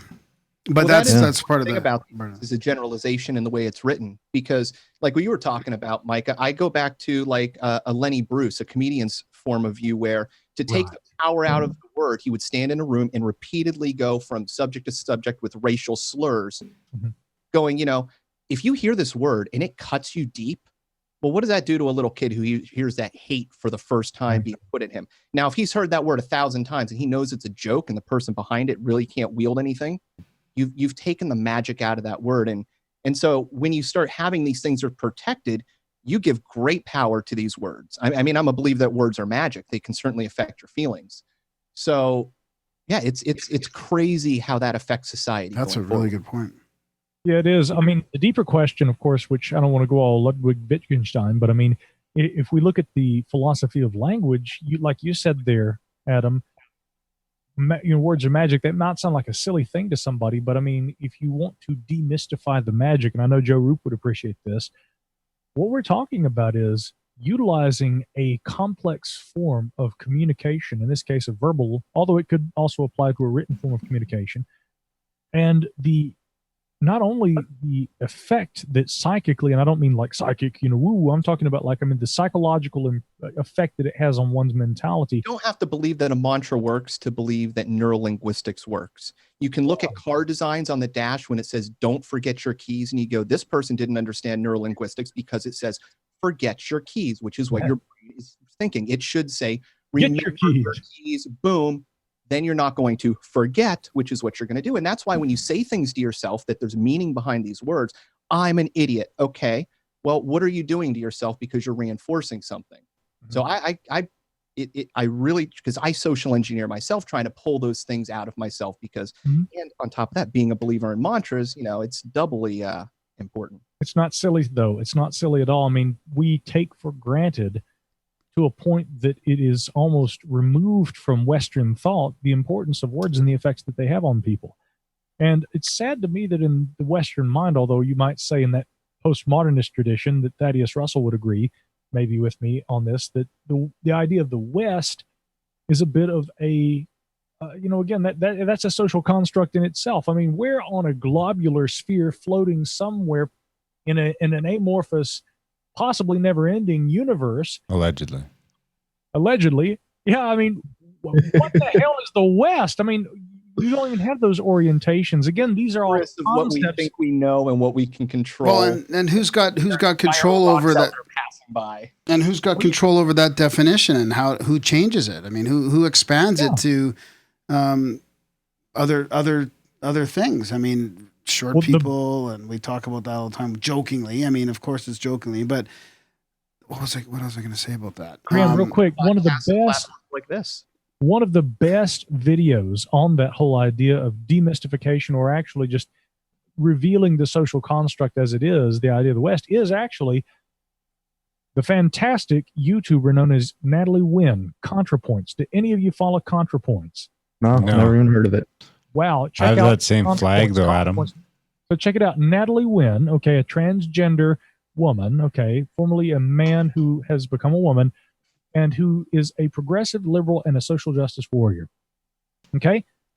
Doesn't sound, but again, that's what she identifies as, is SJW. So you're probably thinking, oh, I don't want to go watch that. It is some of the most intelligent commentary on the web on these issues, in my opinion. And it is fabulous. The lighting, I mean, the content, the points, ContraPoints. I mean, it's incredible. You need to check it out. But there's a video that Natalie does. I think it's titled The West. And it really puts it all out there in a very avant-garde kind of artsy way. What the hell is the West? There's no fucking such thing. Yeah. Exactly. And everything West, it's all perspective. But I mean, people have been trolling in chat rooms and been kicked out of the people's platforms. I mean, the problem with these types of rules and all that is now it's open for anybody to hijack and troll their way to get people kicked off of certain platforms. I mean, if a bunch of people just get together in a chat room and start acting all racist or whatever, then who knows what can happen to that. If you're not monitoring it properly, I mean, what's crazy to think of is you're getting kicked off these platforms, but it's really just an electronic lattice of digital information. We're all sitting in different places with this lattice running between us, separating us in different ways that if that thing fell apart, I mean, imagine where all that hate, I mean, it would come down to your community and having to take care of yourself on the spot. Or it might just disappear and everyone start fucking getting along again, that evil lattice. Well, it's people so long, you don't know what it's like.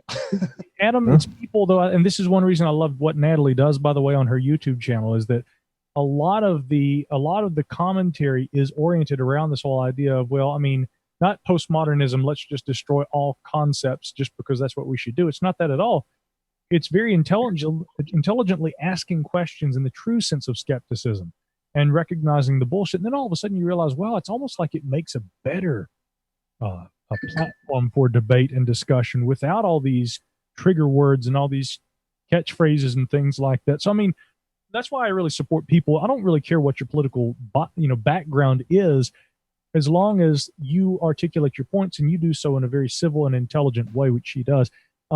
Really quickly, though, because I don't want to lose track of something here. This seems really important to me. Darren, you and I, we were talking about how we didn't have the context for Sargon's removal. We don't have that, and so we can't speak on those terms. But what we do have right here, at least in the limitations of this conversation, to work on as a judgment point, if you want to call it that, is Sam Harris leaving Patreon in response to that. Now, look, Sam is somebody I really respect. I mean, incredibly so. I think he's a true, if not one of the truest intellectual leaders of our time. And I hate that stupid ass idea of thought leaders. Every fucking body has to be a thought leader these days. Fuck that bullshit. I can't. It's so fucking stupid. There are real people, but there are real people who by their actions demonstrate that they are capable of that. And Sam Harris is one of these people, to me, who would never ever go around calling himself a fucking thought leader, but who qualifies as actually being one. Okay. So if Sam Harris does something like that, that to me is perhaps indicative of something we should keep an eye on.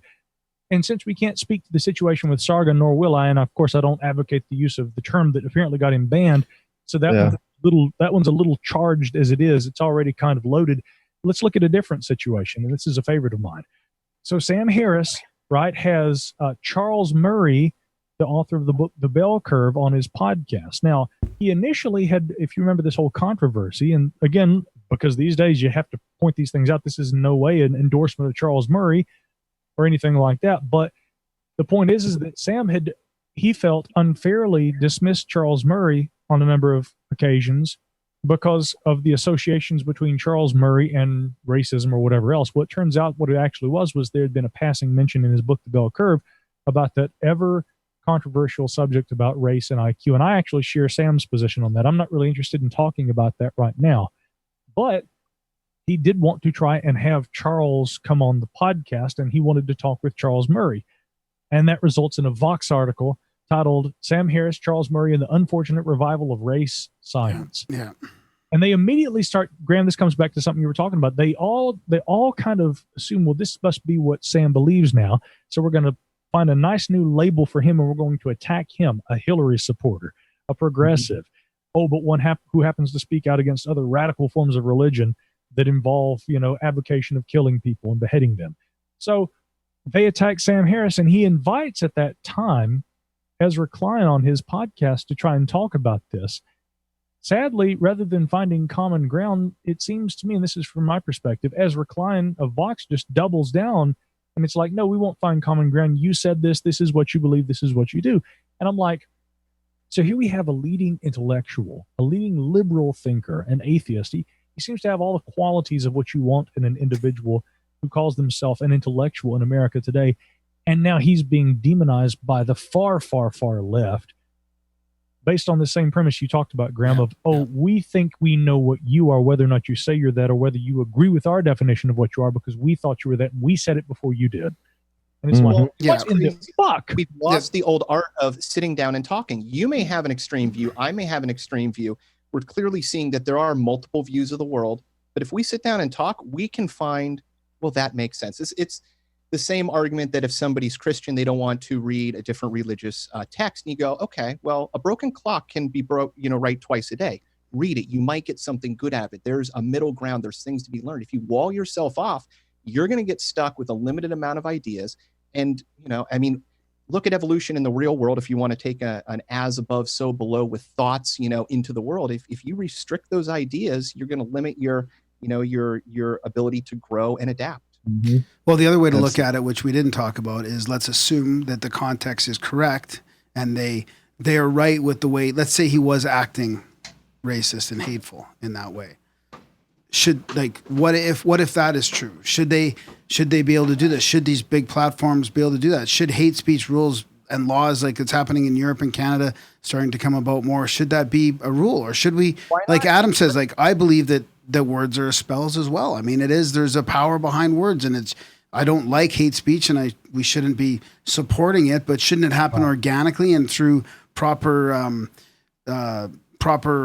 the ways where we call each other out on it and not by governmental rules? Let people fall on their own sword, even if it's their own words. And we need to stop the editing and the out of context, because when you put up a short 2-3 second clip, that's what needs to get stopped. Because when you actually hear things in context, at least if people can find a way to source the information, very often you're like, oh, well, that wasn't so bad. And even if it was, or you don't like it, well, let it stand. And then you judge that person based on that. That's how it works in the real world. When your friend says something really messed up, you don't go, he's trash forever. You go, dude, that's screwed up. And you're like, yeah, man, it really was. You learn, you have to kind of push each other into adjustment. And if you don't have that to bounce off of, I don't know. It's weird when you have a big brother there trying to decide, how the kid's playing. Yeah. And then tomorrow the rules change, and then now you're in trouble again because the rules have changed, and now they can go back 10 years and say, oh, now you're breaking more rules.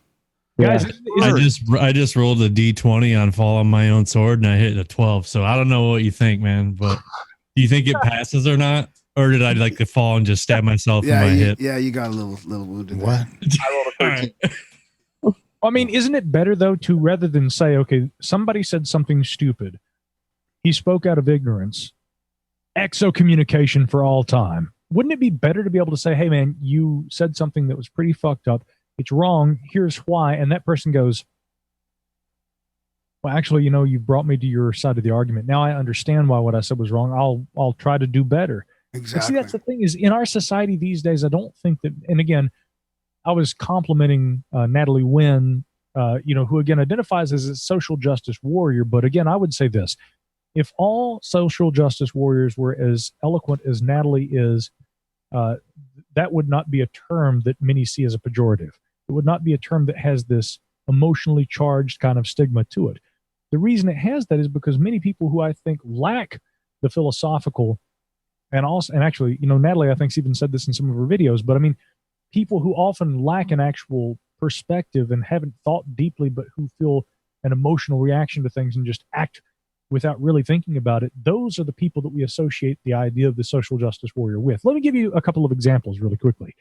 So Dave Rubin, okay?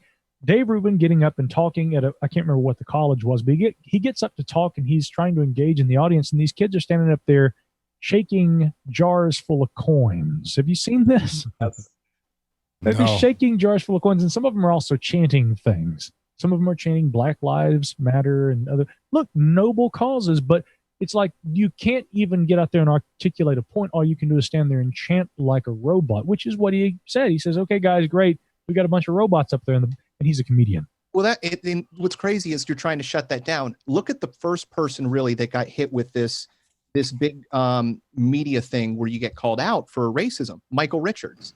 There was a video of him going off in a nightclub. It got released on a cell phone. That had never happened before. And it blew up within like 20 minutes all over Twitter. He started just spreading. Okay, full out video, long, nice clip. Everybody judged him. His career was over, still hasn't recovered. So, these things, you don't need coin shaking. That's what you do to your dog when you want to keep them from getting scared from lightning. Yeah. And about Michael Richards, by the way, you're right. I mean, now granted, here's the thing though, man.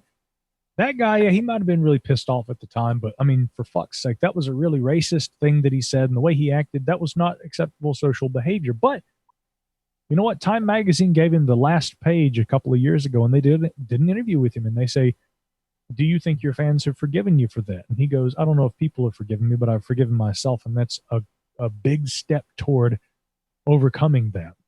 I've heard a lot of listening to Joe Rogan and other people in that field talk about him and saying that, you know, making judgments about substances being involved, but aside from that, saying it was an amateur mistake. It's the same thing that happens with a comedian. Somebody comes at you, you go for the throat.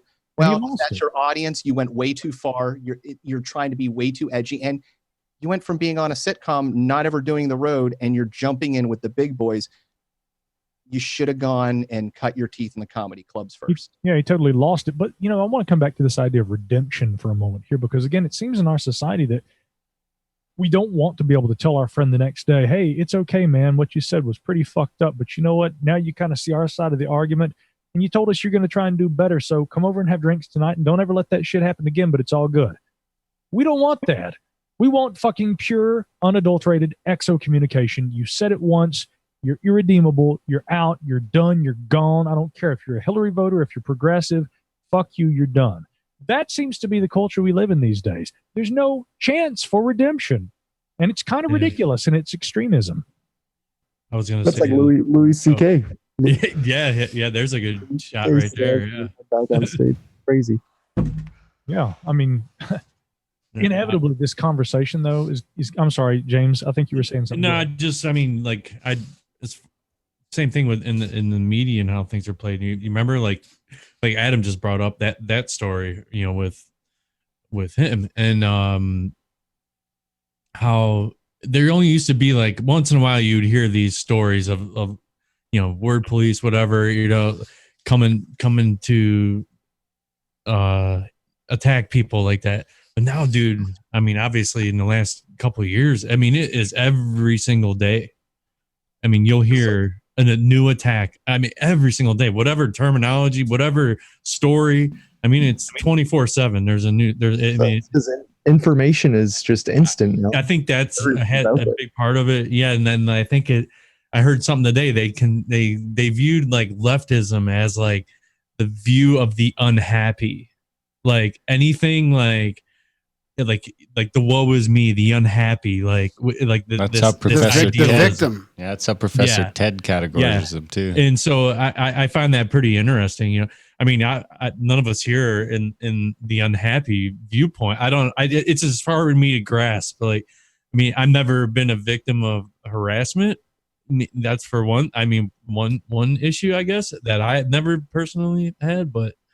I mean, maybe if I was, I'd have a different viewpoint on some of those things, but like, sure, it's a tough call, but it is pretty rampant in any terminology and any idea tossed out. It's just completely flipped and turned into this like woe is me idea. I don't understand. Like, yeah, it's just the attack. It's an attack a piece. I think it seems like it. James, you might say there's a little bit of a persecution complex, although. Again, Brett Weinstein put it so eloquently. He said, you know, I've identified my entire life as a progressive liberal. And the reason why is because he said that I feel that the person who is on the left sees a need for change. And he says, my goal in life is to be a progressive and to make a world where I can be a conservative. And I thought, well, man, that's a great definition. But again, he's a guy who is very amenable to discussion with people who are on the political right, even though he identifies as being on the political left. But I don't think it's interesting because there are some people who are very open to discussion and dialogue, and they know where they are politically. Yeah. And then there's this whole like, no, fuck all that. We are the persecuted. It is like a persecution complex. And if somebody seems not to be full on the attack mode, like you were saying, it's like every day there's something new. Every day, who's the person we're going to attack? Who's the latest star to fall? Who's the latest one? Yeah. You know, whether it's Me Too, I'm not trying to say that Me Too or things like that are bad. I'm just saying that when you mentioned like Black Lives Matter, all these things that are just thought up in a think tank and spit out there to create like this other agenda or whatever. Well, here's the thing to me, man. They're all ideas with noble and very important purpose, but The problem is that people who I think, again, especially if they fall into a kind of a persecution complex, Yeah, that's right. those who are not affected by those issues directly try to become advocates for that cause, and sometimes, not always, but sometimes end up causing more harm than good, which undermines the intention of that noble effort. So, I mean, again, and that's the horrible thing, is that I see people looking at these movements or these ideas and saying, oh, this is bad, that's another problem, there's part of the problem too. And it's like, guys, people are trying to do good. All these people are trying to do the right fucking thing. The problem is when you get trolls behind these causes who are willing to weaponize it, and then they show up at events. They don't have anything intelligent to say. They want to stand there with a jar full of coins and rattle them. Yeah, and just try to shut said speaker down or whatever. Yeah, guys, that is not free speech. That is not at all. Debate. That is not dialogue. That is not. Nothing about that is intellectual debate. That is what we need. But then here's the weird thing. We're living in so many different bubbles on who's reporting what. And you can look at Jordan Peterson. He's talking about doing, all these shows and having zero interruptions, zero problems, zero anything, having great conversations with people afterwards, shaking their hand, meeting them in Whole Foods. And you compare that to all the rest of the media, and he talks about it being bad, but it's not all bad. He's like, it's not as bad as it's being reported out there. And I look at things like, down at, one of the local restaurants I go to, I'll see people wearing Trump hats and, InfoWar t-shirts, but yet you can go out to a place like Portland and that person, the whole thing going on with Antifa, that would not fly down in South Florida, vice versa. Those people with those, Trump supporting are not going to fly in certain parts of the country. They're going to have some serious physical issues. Yeah. So it's weird, because then when it comes to the media and what we're all absorbing, Graham up in, Canada, who's reporting what and what bubble are we living in? And, then my world, it's a very complicated thing when you have the left versus the right. They think they're doing the right thing from their worldview. From again, what they're hearing, yeah. Yeah, when you shut down the conversation, that's when we can never figure out. Most definitely. Yeah, what's really going on with you? What's really going on with me? Well, obviously their intentions are good, and that's the whole thing. Exactly. But I said enough. I want to come over to Darren Grindstone. Obviously. Darren, look, you recently went and saw Jordan Peterson, and I had just been telling you about Dave Rubin, and then you send me a picture from up there, and there's Rubin on stage, and you're like, what are the chances of that? But so what was that like? What was the environment like there for you when you went and saw Jordan Peterson? That was good. Positive. No interruptions, no heckling, no nothing. It was very unrehearsed and from the hip. And it was basically, he told us not to be resentful, deceitful, or arrogant. And he talked about why that was a bad idea for about an hour.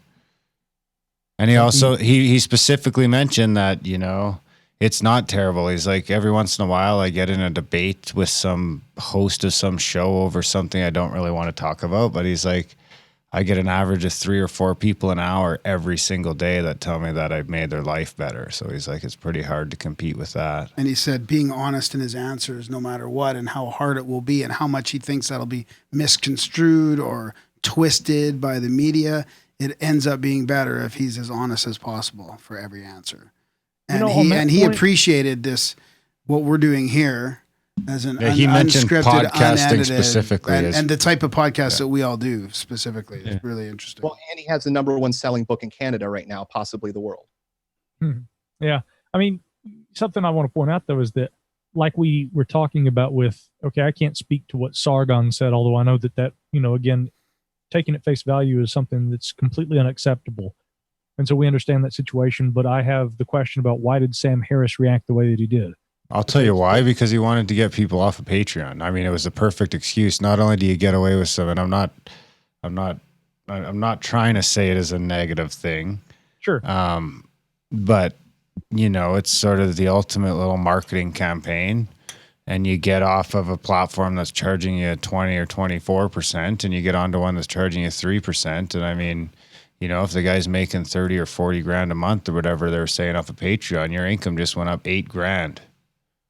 And you've done it in an instance that, if you just cancel your Patreon and say, I don't have Patreon anymore, maybe you only get 40 or 50% of people to come along to your new method. But if you're doing it for some sort of big thing, maybe you're approaching 80 or 90 because people can get behind that. And now you've gone from like I say, a 20 to 24% fee and I don't know if it stays away at Sam's level. Maybe it changes as you get higher, but I know what I see right now on Patreon is 20 to 25% off the top. Wow, and that's pretty hefty. Well, and when Jordan Peterson and him are talking about starting a new platform, then you also got to consider the, amount that they can make off that investment. Mm-hmm. Who Sam Harris is, but Sam Harris, I mean, he's already past the platform thing because Sam Harris has credit card buttons on his site. So, I mean, like I've said a couple of times, is once you have credit card buttons on your site and you're dealing directly with a bank, they can't shut you off. They need a court order to shut you off because the banks have legislation. PayPal, they're not legislated by anybody. Neither is Patreon, neither is Subscribestar, neither is Stripe. None of these people are fucking legislated by anyone. I mean, like it or not, the only people that are the banks. So I don't know what it is in the States, but it's like we have, when I go to the big guys are starting to do it now. Only certain guys have it. Dave Rubin, for one, has it. You go to his site, it's strictly fucking his own processors. Now, he might still have a PayPal, but he's definitely got an option that's just your credit card, which is straight into the system. And that's exactly what Sam Harris has done as well. And ultimately, that's where you want to get to, I think. I mean, sure, Jordan Peterson might make something, but again, now I'm going to be subject to Jordan Peterson's terms of service.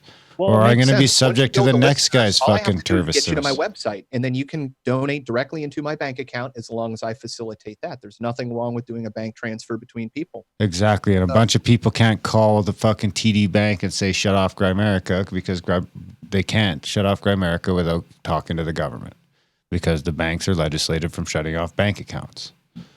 And I don't even know how easy it is for the government to get involved there, because, you have the whole, shutting down political foes problems and things like that. So, I don't think it's super easy to go shut down a business. You don't hear a lot of talk about companies getting their bank accounts seized or shut down unless it's fairly serious. Well, think about this. If you can be like some large podcasts that have transitioned to, from PayPal is almost 100% to 80% Stripe, why couldn't, instead of doing the Stripe link, it's just the link It's to your not website easy to get fucking bank approval. That's why. You need certain levels of certain things. Like, not everyone who goes into the bank and says, I want to put credit card buttons on my website, they're not just like, yep, here you go. Yep, here you go.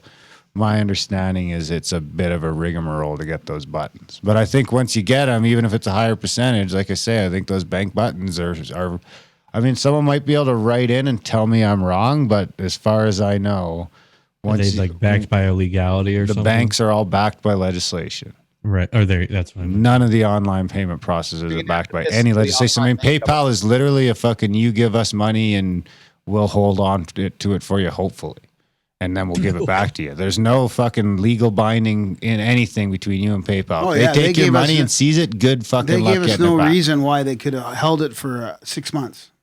Well, the thing is, I'm sure there are certain legalities, but I mean, if nothing else, and maybe this is the libertarian in me, so I don't want to get into Mike drank the Ayn Rand Kool-Aid here, and he's arguing libertarianism. But I mean, in effect, what would happen is if you have, let's say there's a hypothetical financial institution online where all they do is they hold your money for you, like what you're talking about, and they may take a small amount off the top, right? And if there's nothing else that's enforcing them to have to give you your money back, apart from the fact that if they want to continue to do business, they can't have marks against their reputation online. So they know that they have to do the best that they can. For them to succeed with their business, and this is a hypothetical, that's all I'm saying, but they have to be able to do good work, and therefore the enforcement comes from their expectation of being able to continue to do business, being predicated upon doing a good job, and therefore they honor their commitments to people to be able to provide that service for them when and wherever the customer sees fit, in accordance with the rules and guidelines they design for their interface, right? So in that sense, you kind of have a microcosm for a free market in which what propels it forward is trust, basically. And the problem is they get so big that they don't care. I ran into this when I was doing loss prevention. You'd break a big case, $5,000-$10,000. Customers that were affected by it want to prosecute. You have the police have the person to want to prosecute. You got video, transaction reports, everything. But you contact the credit card company. No, we're not interested in getting involved. Boom, forget about it. They wipe it off their books. So I just stopped, going and trying. You stop reporting cases because there's no reason to, because they don't want to get involved when it's dealing with credit card. Same thing happens with PayPal. PayPal. You're so small, they shut you off. There's this glitch that affects a whole bunch of other people. Don't even have the courtesy to spend the time to exactly tell you why. They just send you generalized mails and then boop, it's back on. What happened?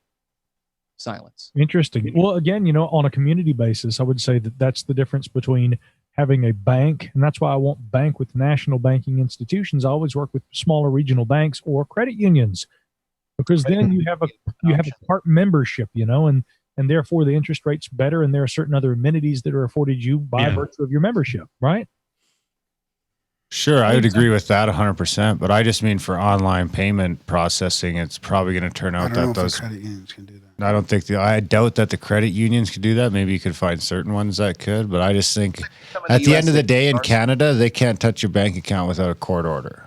Right. Yeah. So PayPal, Patreon, Patreon, conversation. That was merely a hypothetical. But yeah. None of these motherfuckers need a court order. They just decide one day. But you got to be careful. Don't disparage them. I'm not I love PayPal. That's in. I fucking love PayPal. PayPal. Yeah. Don't be PayPal's taken out of context. That's in their terms of service. So be careful. I actually love PayPal too, by the way, because PayPal, I've used them for years. In my opinion, they're the best service for this kind of a thing. And I'm not speaking ill of Patreon, but yeah, but you've never got an email from Patreon saying or from PayPal saying they're holding your money and shutting down your account permanently, and you can talk about it in 6 months. And actually, in truth, I did have a situation where PayPal, you know, where basically my account got hacked and I lost a bunch of money. And initially, PayPal was going to refund it, and then there was an issue, and they said that on further review, we're not going to. Wow. But it was easy for me to prove that, you know, I wasn't scamming them, and so I just wrote a rebuttal back to them, and then they refunded me the money and absolutely protected everything. And so I was taking very good care of. So I mean, I've always liked PayPal for that reason.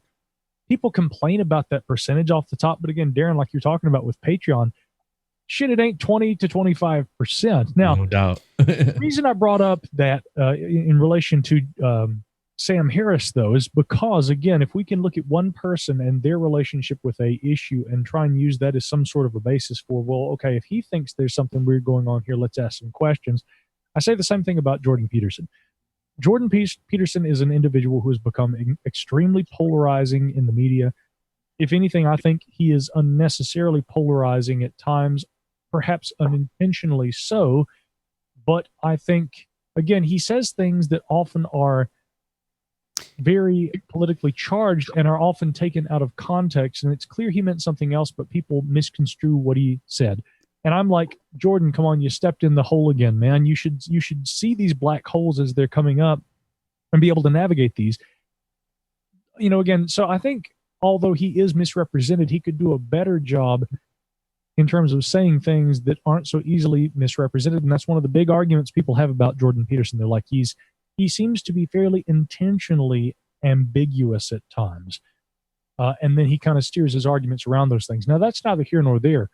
The person I want to use, again, in the last example, we used Sam Harris. Here I want to use Joe Rogan again. Joe Rogan, time and time again, when having Jordan Peterson on his show, Joe, who seems to be a guy who kind of is center-left, he refers to Jordan Peterson to his face as one of the most misrepresented commentators in America. And I agree with Joe, although I think there are reasons for it, and they're pretty obvious. But again, what is it about somebody like Jordan Peterson that causes him to be so frequently misrepresented?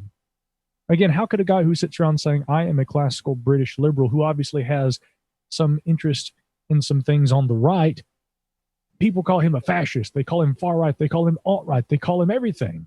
And it's like, did you ever stop and ask him what he says he is? Mm-hmm.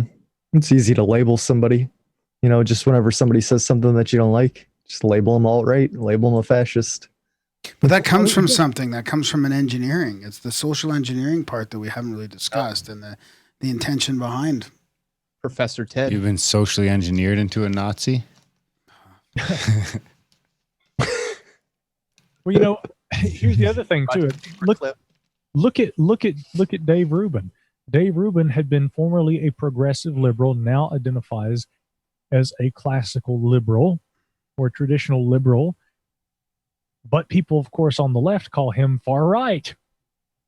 It's as though anything to the right of far left is too far right.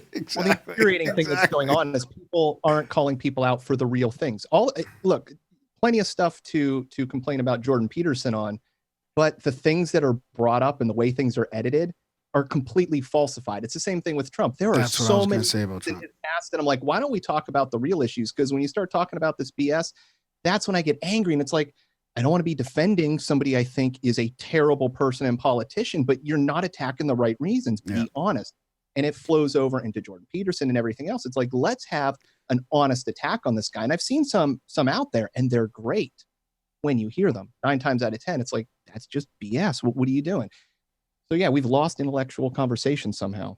Do you think, have you guys seen Anna Kasparian, who, again, I don't completely dislike her or every point she's ever made, although I don't know what it is about the Young Turks, but they kind of irk me.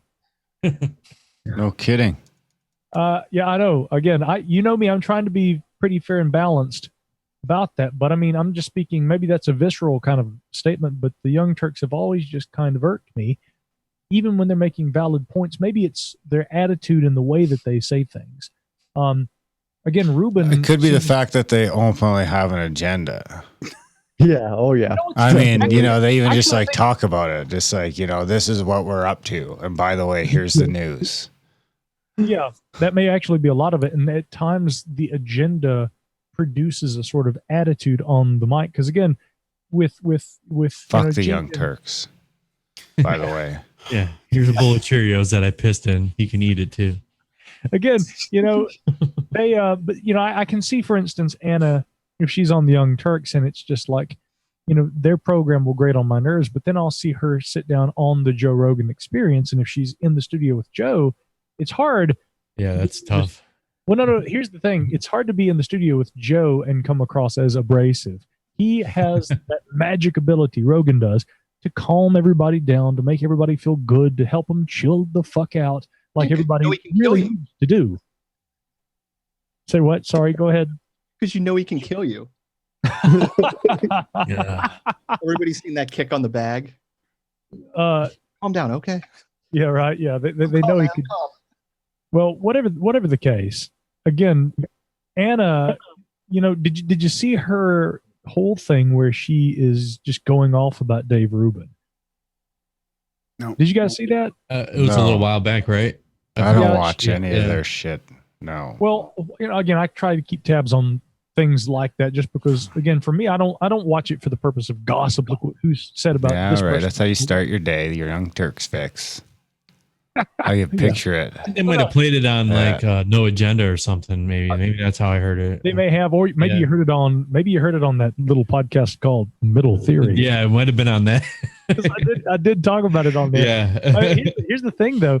The whole premise had been that they said this guy doesn't know anything about politics. Keep in mind that Ruben has a political science degree. Right. Yeah. I think Anna does too, by the way. But it was very obvious the first time she goes after him that she just, it's full emotion.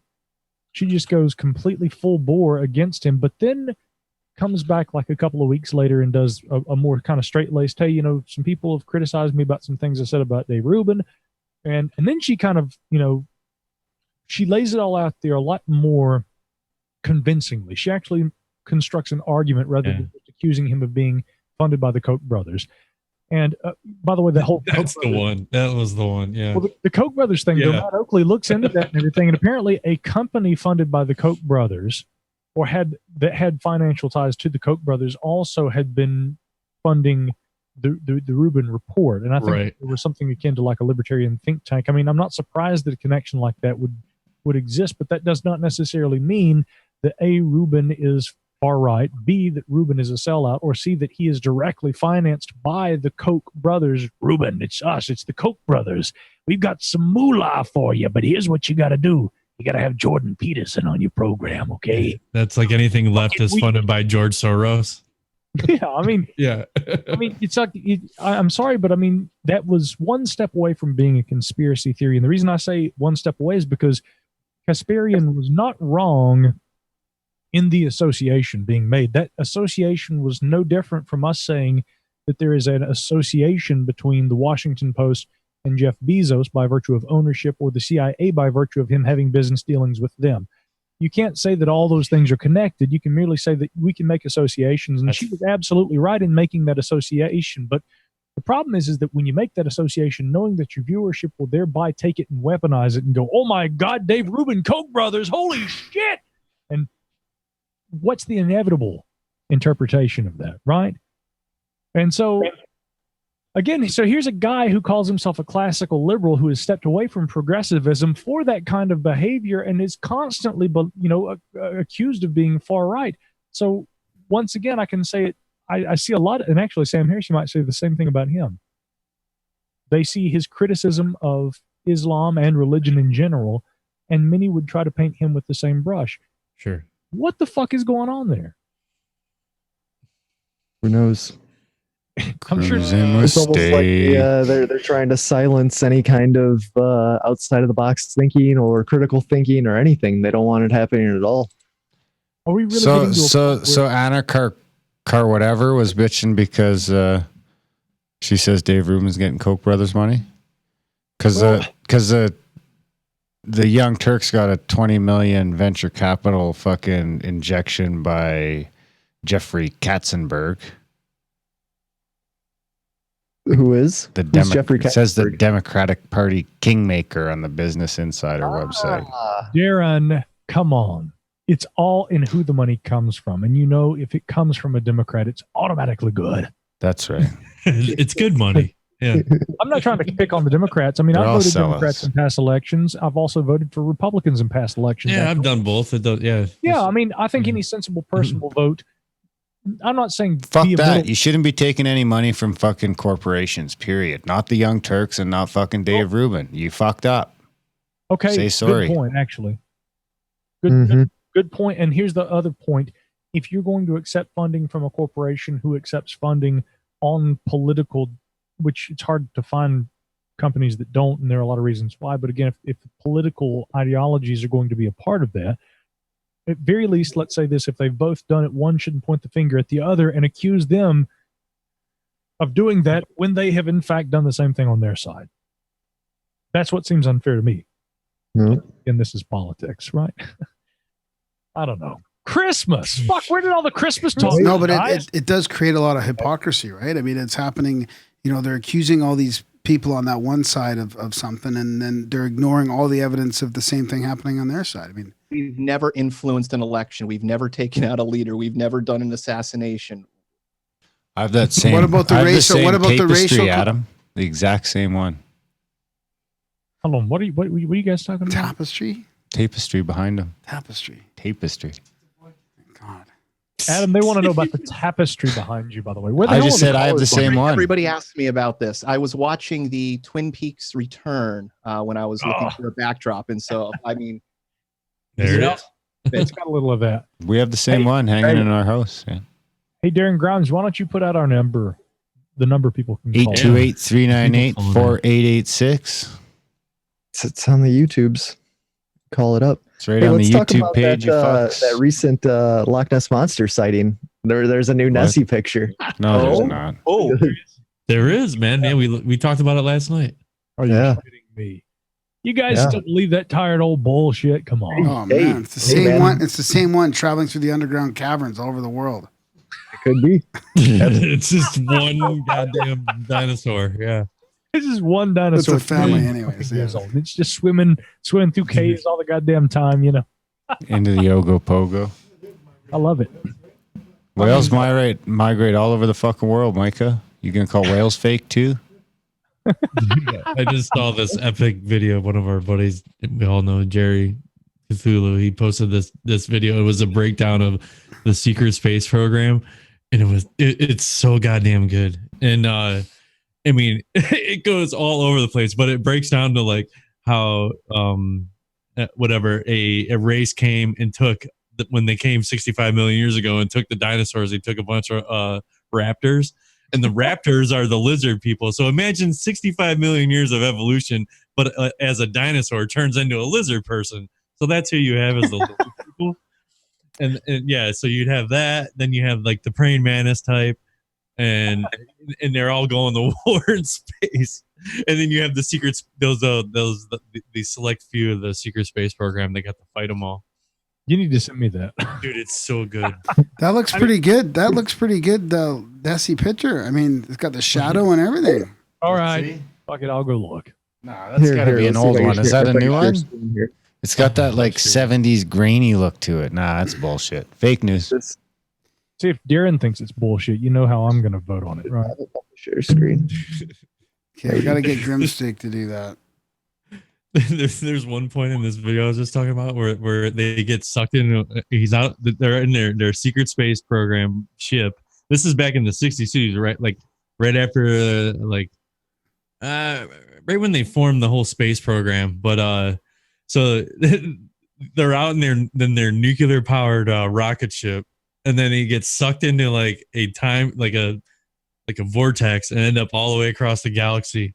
And then they're talking to a giant space like lion that sings in tongues. It's the best fucking thing ever.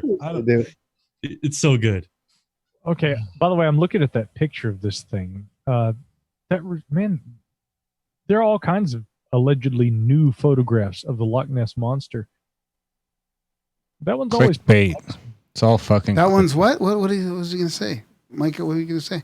I was just gonna say. I mean, the whole Loch Ness thing has always perplexed me a little bit because there is such a lasting mythos around Loch Ness. And again, Jane Goodall had said, "Oh, I don't think obviously that there's a Loch Ness monster," but she remains hopeful that there is a creature like Bigfoot. But most marine biologists would say that again, there are some qualifiers here, but they think that a large marine mammal or some other kind of animal, not necessarily a mammal, but that it would be a large marine animal if any large biota, still exists anywhere on our planet, that remains as yet undiscovered. Now, the whole reason for that is because with the immensity, with the vastness of the oceans, if there's a large creature out there that has yet to be found, it would have to exist probably in the oceans.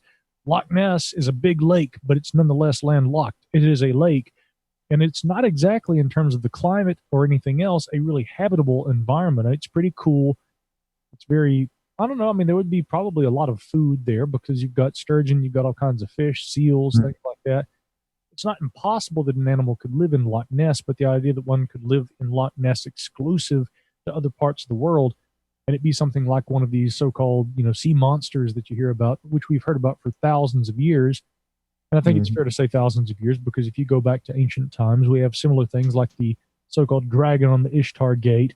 And at least for the last several hundred years, going back to the early Christian stories, St. Columba, who was a little further upriver from Loch Ness, but nonetheless claimed to have encountered a water monster or a kelpie kind of creature there.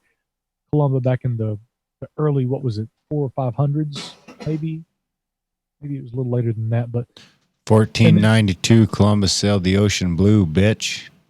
Well, first of all, to hell with Columbus. 1504 Columbus sailed the ocean floor. Yeah.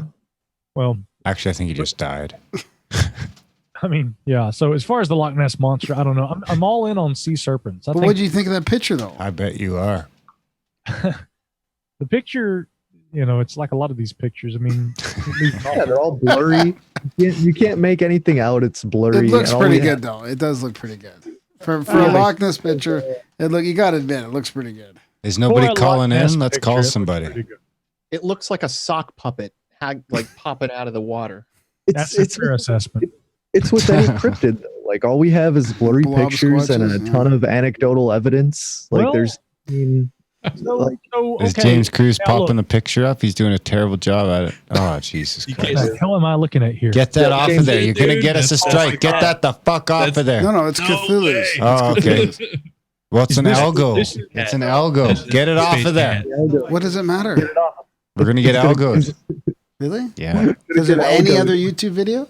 Okay, I don't know. Do you want to take the chance? Okay. We got a call coming in, guys. 716, you're on with us live. What's going on? Hey, how's it going, guys? My name is Mike from Buffalo. Hey, Mike from Buffalo. What's on your mind tonight, man? Mike K? Oh, not much. I just calling. I actually called you guys for the Fandango show last year, and we talked about the Tree of Life, and you actually had your Tree of Life shirt on that day. Ah, yes, I did actually. I did indeed. Yeah. And by the way, 502, who's also calling in right now, all these wonderful callers who must have been sensing the lull in the conversation. We will get back to 502 next. But Micah, while we got you on, yeah, I still have that shirt. I just am not wearing it tonight. I went with the all black tonight, guys. Right? You know, kind of like a Yeti. Well, I just want to wish you guys happy holidays, and I've still been watching the podcast, and recently I watched Grimerica show had on Robert Bonomo, 21 Faces of God about the tarot cards. And okay. Been watching that and learning a lot of new things. Cool. It's hard Yeah, not he to was learn a a lot fun of guest. new things if you're watching Grimerica, right? Yeah, that's what I was going to say. For sure. What is your guys' take on the tarot and Robert Bonomo? I enjoyed it. Yeah, it was a fun chat. And my wife, I live in a household. The cards are getting pulled all the time, so it just sort of becomes commonplace, and it becomes undeniable. Grimsteak reaches for his cards. I got a deck right next to me. Pull a card right now. That's crazy. My buttons just get pushed here. Grimsteak and Micah look like the same person, just stretched out a little more. Mike, I think we've got another call coming in, my man. But I want to wish you a Merry Christmas. We love you, Mike. Thanks, Mike. Grimerica, that's your slash for support. calling us, brother, and you have yourself a good night. 502. I think you've been trying to reach us for a while. Are you there? Have we got you? 502. Where's the 502? You do now. Yes. Oh, it's Nicky the dude. It's working. Yeah. Hey, yeah. Sorry, Nicky the dude. Well, I know. I think we missed you a couple of Did times. you just here. hang up Of course, on we had Nicky a the caller dude? on the line. What's your name, by the way? Nicky the dude. Nicky the dude. Dude, what's up, That's Nick? him. Here he is. Yeah. Yeah. I think a few of us know who How's you are. everybody doing tonight? Welcome to the show, Nicky. I think Nicky was like the first ever person to email in. So seeing all y'all. Mike, I owe you a hug, man. I got the rest of them, but not you. So Hey, anytime. Anytime. Yeah. Yeah. Well, we need to make it happen. You should come up to the contact in the cabin. He's already got tickets. Do you? I got reservations. Yeah. Well, there you go, guys. That should seal the deal. Yeah. Now I can't deny it. Yeah, it'll be worth it, man. I've been to Pagosa Springs before, but not with Randall or anything, so it'll be enhanced so much. But yes, that's a very beautiful part of the country to begin with, man. Oh yeah. I give you a pro tip. You need to do some altitude training because I know between me and you, Micah, like 6,600 over at Clingman's Dome, it'd be the valleys are higher than that around that place. Okay, now hold on. Yeah. You dropped some Appalachian terminology there. So you mentioned Clingman's Dome. I've been over that way. Where are you located? Yeah, I'm in Kentucky right now, but I grew up a Tennessee boy. I've heard some weird ass stories about Kentucky over the years, and the best one I ever heard was from a guy back in the 1980s. He said he was hiking near Cloud Splitter Rock. You ever been near there? In the Red River Gorge? I'm not familiar with that one, no, sir. That's in the Red River Gorge wilderness. But he said, I am familiar with that. Yeah. Yeah. And he said in maybe 1985 or 6, he's walking along and there's a guy, he said, completely naked, covered in mud and what looked like moss and a long beard and long hair. And he said that the man was walking with a stooped gait. And he said, for all intents and purposes, it looked like a wild man. And he said that this guy got about 30 yards away from him on the trail, looks up, sees him. He said it was about a second before this guy darts off into the woods. And he said it was his own personal wild person encounter, which caused him to start looking into other reports of wild people in Kentucky. They're definitely around. I'll give you that.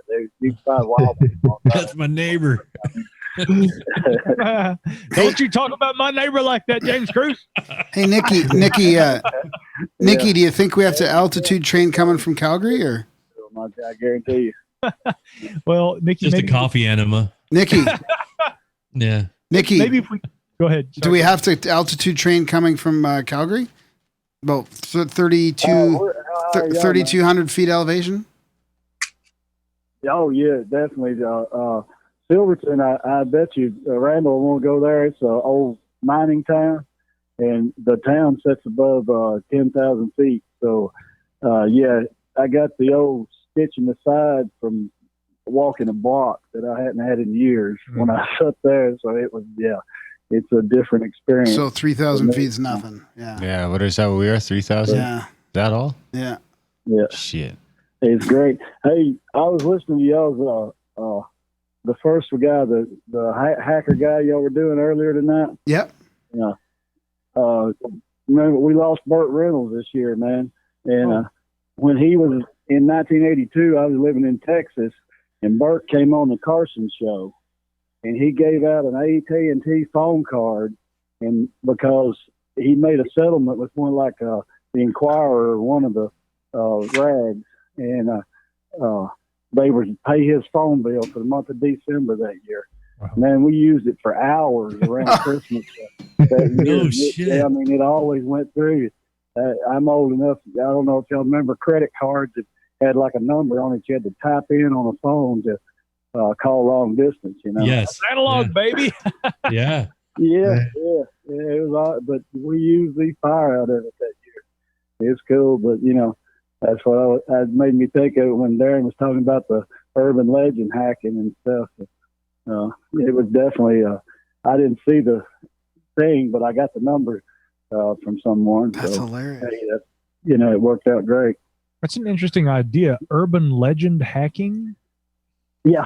Is that like the phone freaking when you used to be able to make the tones on a recorder? That's what he's trying to. Like he was trying to. They used to. They had an urban legend that if you tap so many times, like instead of dialing, you could go tick tick tick tick tick tick, and then tick tick tick tick tick tick, and it would work. Oh shit! Wow. Or there was something else with like the Oscar Mayer Wienermobile whistles, where if like you blew those into the phone, or there's something going on with like whistles. You're just sticking Oscar Mayer wieners all over the place. Yeah. Just blowing my dick whistle into this. MEYER. Nikki was our 5th subscriber. Oof. Yeah. The dude, dude, man. Hey, man, I was Money Bomb number 2, if you remember. Do you know that? I guess that may be a trivia question. It's a trivia, yeah. Money Bomb number 1 winner. Who won the iPad? Yeah, I won the iPad, but I also won a Money Bomb too. Yeah. Man. I got Yeah, I'm in. They say I'm a subscriber, but I'm still in debt to these dudes. There you go, man. There you go. Yeah. That's the kind of support you want right there, though, is somebody who's with you from day one. Nikki, it sounds like you've been around with these guys for quite a while. Dude, check I actually this just out. noticed the guy who was our very man. first supporter is still a supporter too. Oh, that's good. And it wasn't Uncle Dave. Oh, really? I thought it was Uncle Dave. thinks He's he going to be was. crushed. Don't No. say anything because actually, I just said something Dave was live. the first one. Dave was the first one-time donation thing. No. Where's Dave? Is Dave out there too? Uncle Dave. Unless he sent you cash or something. Yeah, maybe. I think he sent cash in the mail or something. Dave, man. Check this out. When we were Grimsake and I, we went to the Crypticon and Nikki was there. Oh. I'm talking about pimping the Grimerica brand, dude. He's walking around with a card, and we're getting like everyone. He's getting everybody there to sign and wish Graham and Darren, like good luck. Just pimping the Grimerica brand. It was the best. Definitely. Yeah, That's awesome, dude. This is the second time I met Nikki in a couple months. Yeah. You weren't at CryptidCon year before last, by chance, were you? I missed you, Micah. I was there on Saturday. I didn't make it back on Sunday. I was there on Saturday too, man. We might. Oh, were you? Well, see, I don't know how we missed you. It was the You get mustache. in the wrong room, I guess. Mustache. How's that? Yeah, that's crazy. So you and I we very well may have brushed elbows. Could have, because I've been, I tour around the merchandise. I'll go listen to a talk, and then, you make the circuit around the merchandise place, Make the and see who you rounds. talk to and stuff. Well, Yeah. James is man to play travel with, so he's nice and covert about stuff. Get all the shots and stuff like that. Yeah. that's right. Well, Nikki, I tell you what, next time we'll just have a special signal at 3:55 local time. We will meet for shots. Kentucky bourbon, of course, right there in the hotel bar. All right. That way we'll make sure we don't miss each other. There's a new location this year for that, right? Smoking areas, man, around here. You can always meet at them. That's right. That's where I catch these guys a lot. Well, the way that Grimerica is going lately, I think it's looking like we're just going to be having our own events, eventually. And so that way we all get to meet each other because we know we're all going to be at the same place. And there's certain merit to that logic. Yeah, it works pretty good. Legalization thing, man. We're spending money in Colorado, and no small part of it is because of the way they treat cannabis.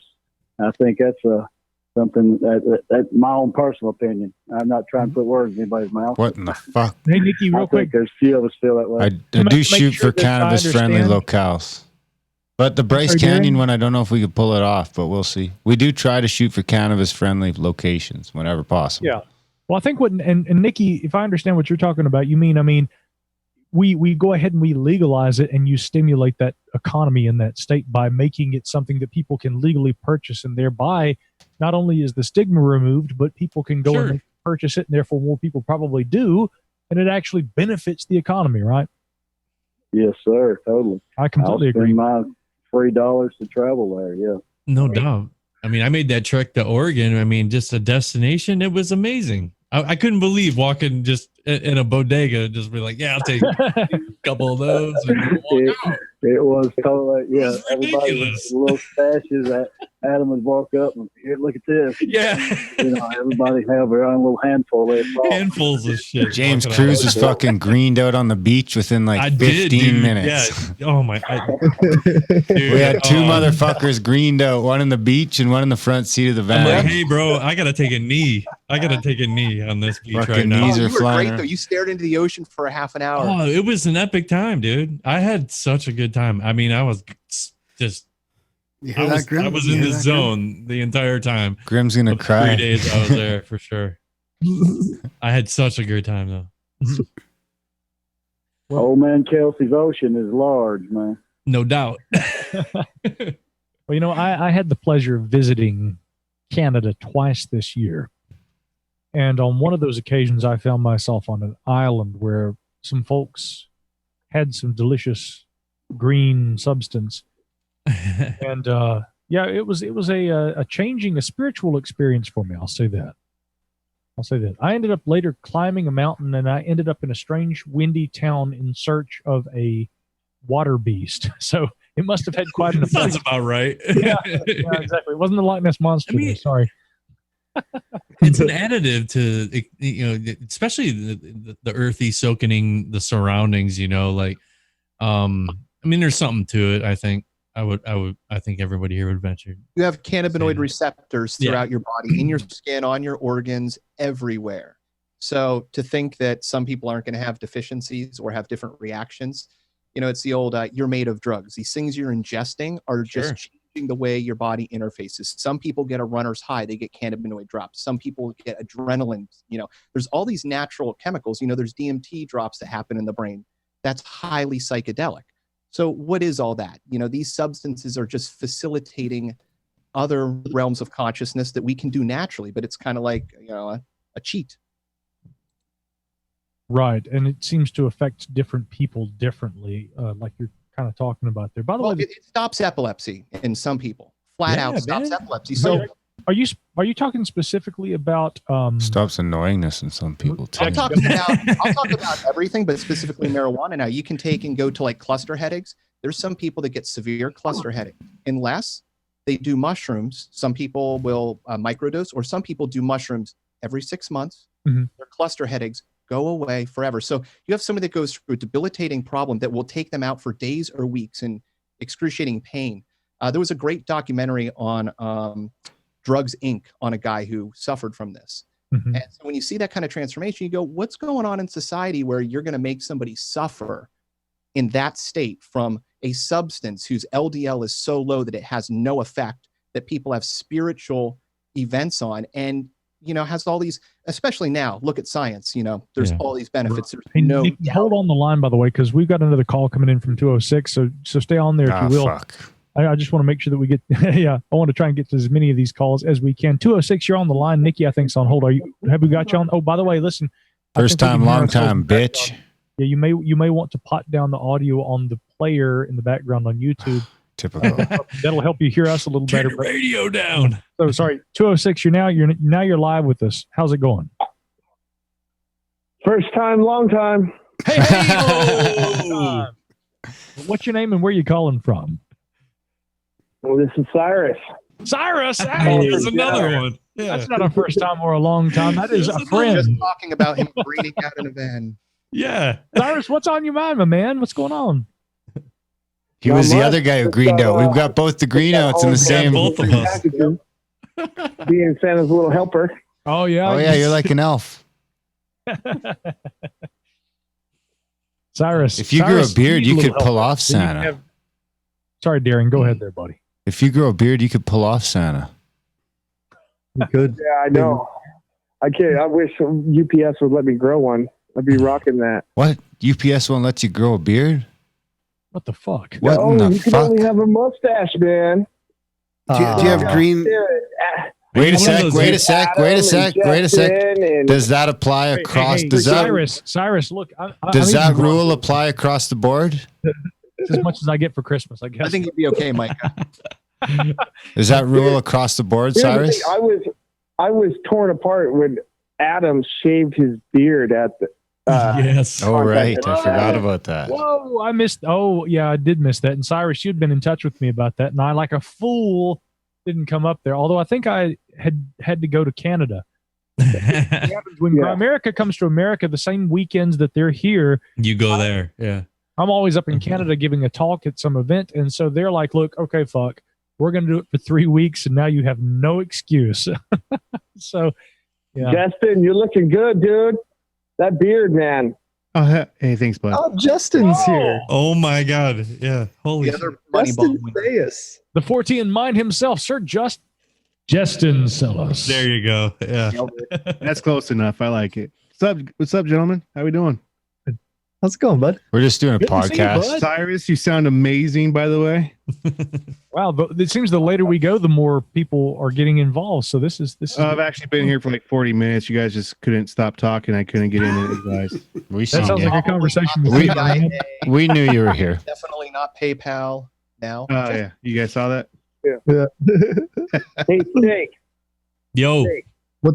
Oh, What's up? steak. Thank- Yeah. What's up, Cyrus?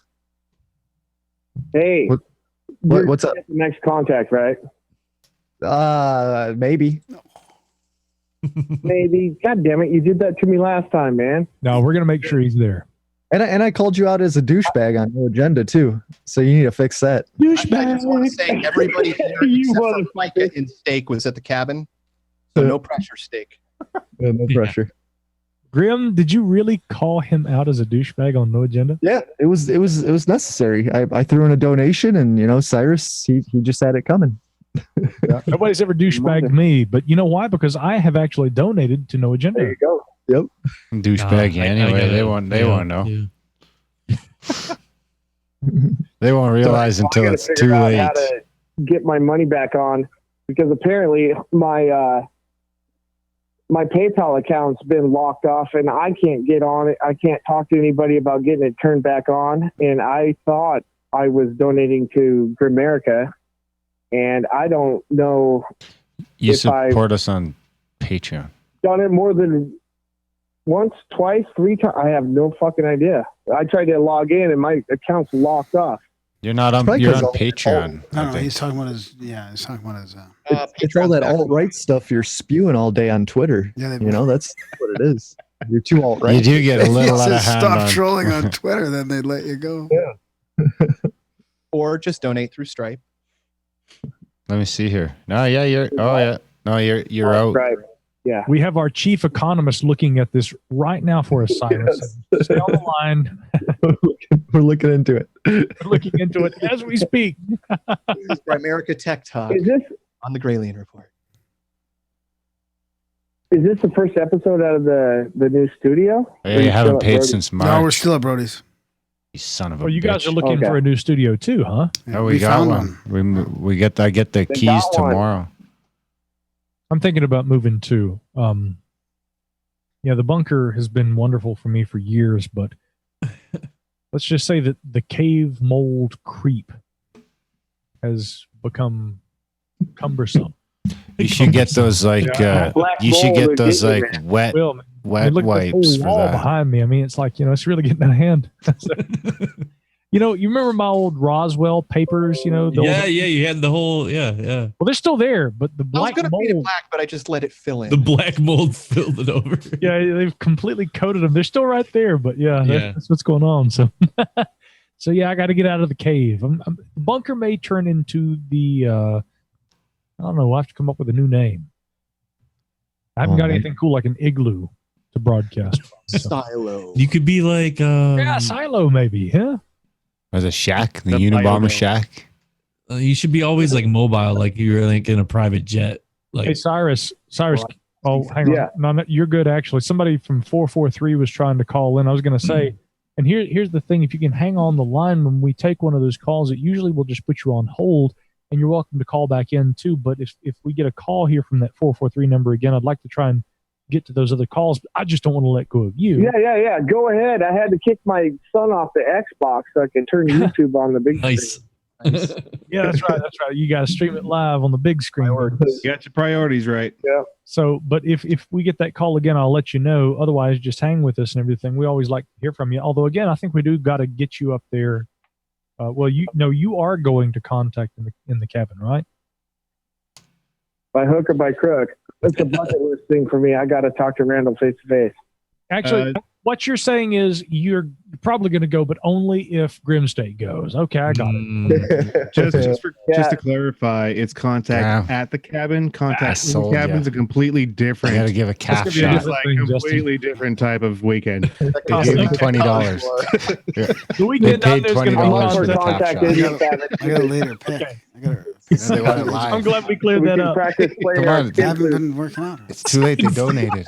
I promised. Yeah. I can't do that. I promised them that you would show some skin. Not in front of me. Well, Darren, are we going to actually be doing field cataclysmic geology school at contact at the cabin? Each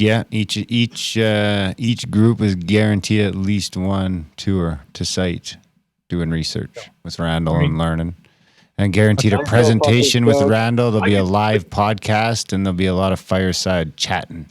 Well, look, if I end up probably coming up some there, higher side chatting. I can do we can do a bonfire seminar about the philosophical, the etymological, and the historical concept of Atlantis. I mean, and I got to tell you, now Atlantis is a subject that a lot of us are interested in. Interesting. Yeah.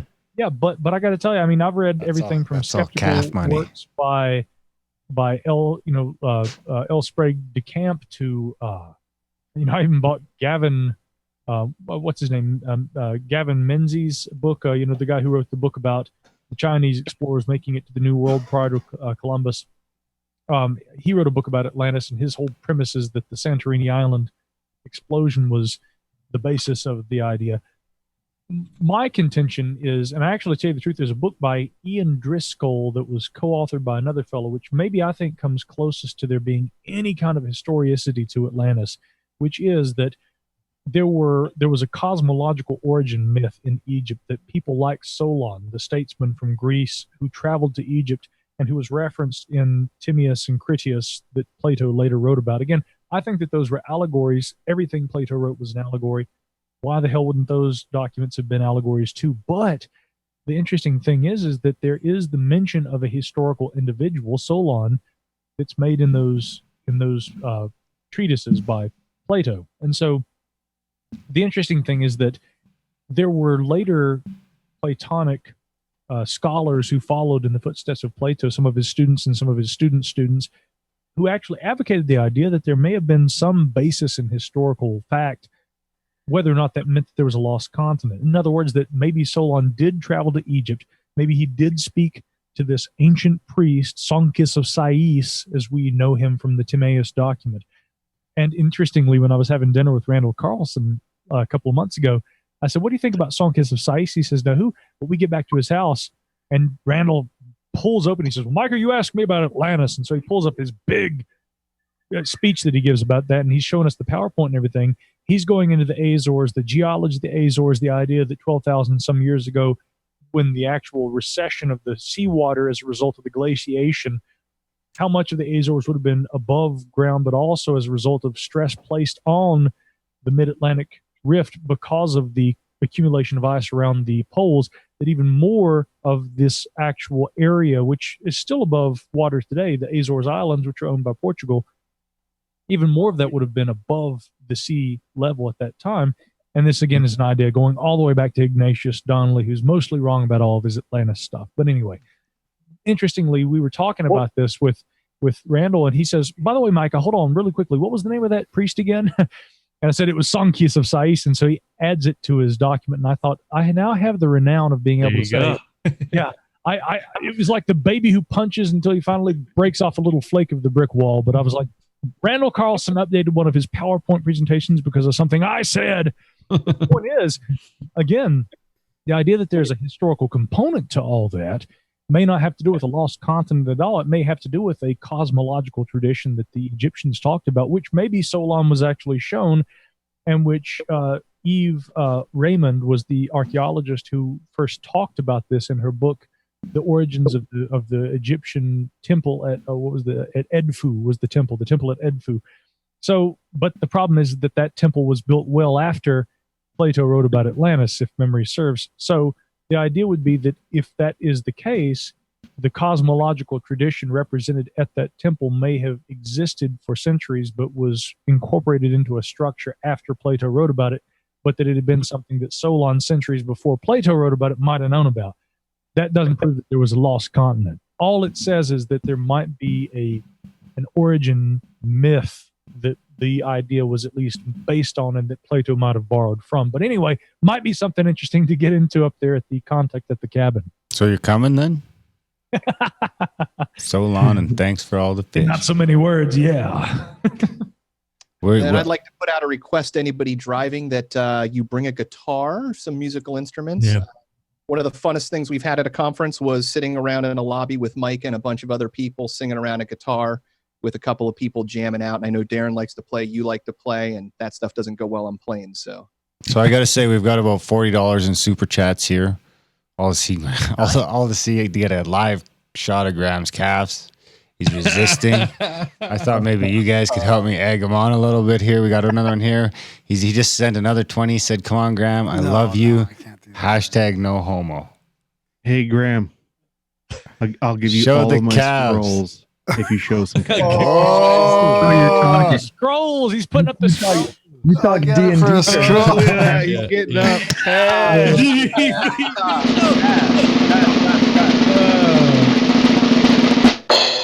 Oh, look at that. That's a breastplate. That's a breastplate. Oh my god. Dustin's all in, man. They saw it. Did nobody see it? Yes. You got to do it again. No, how could they all see it in the chat not see it? What? They have a different view. Brody switched the view. Yeah, the computer was on the way. Oh no. Yeah, that's what I'm talking about. Get your shot out of there. There you That go. in there, Graham. Is now a bad time to tell you that I don't have any scrolls in D&D? You know, when he said the scrolls, this is what I thought we should play. This is the fanfare. Here's the fanfare. This is when anybody says they will give all their scrolls, this is what should play. Okay, right here. Yeah.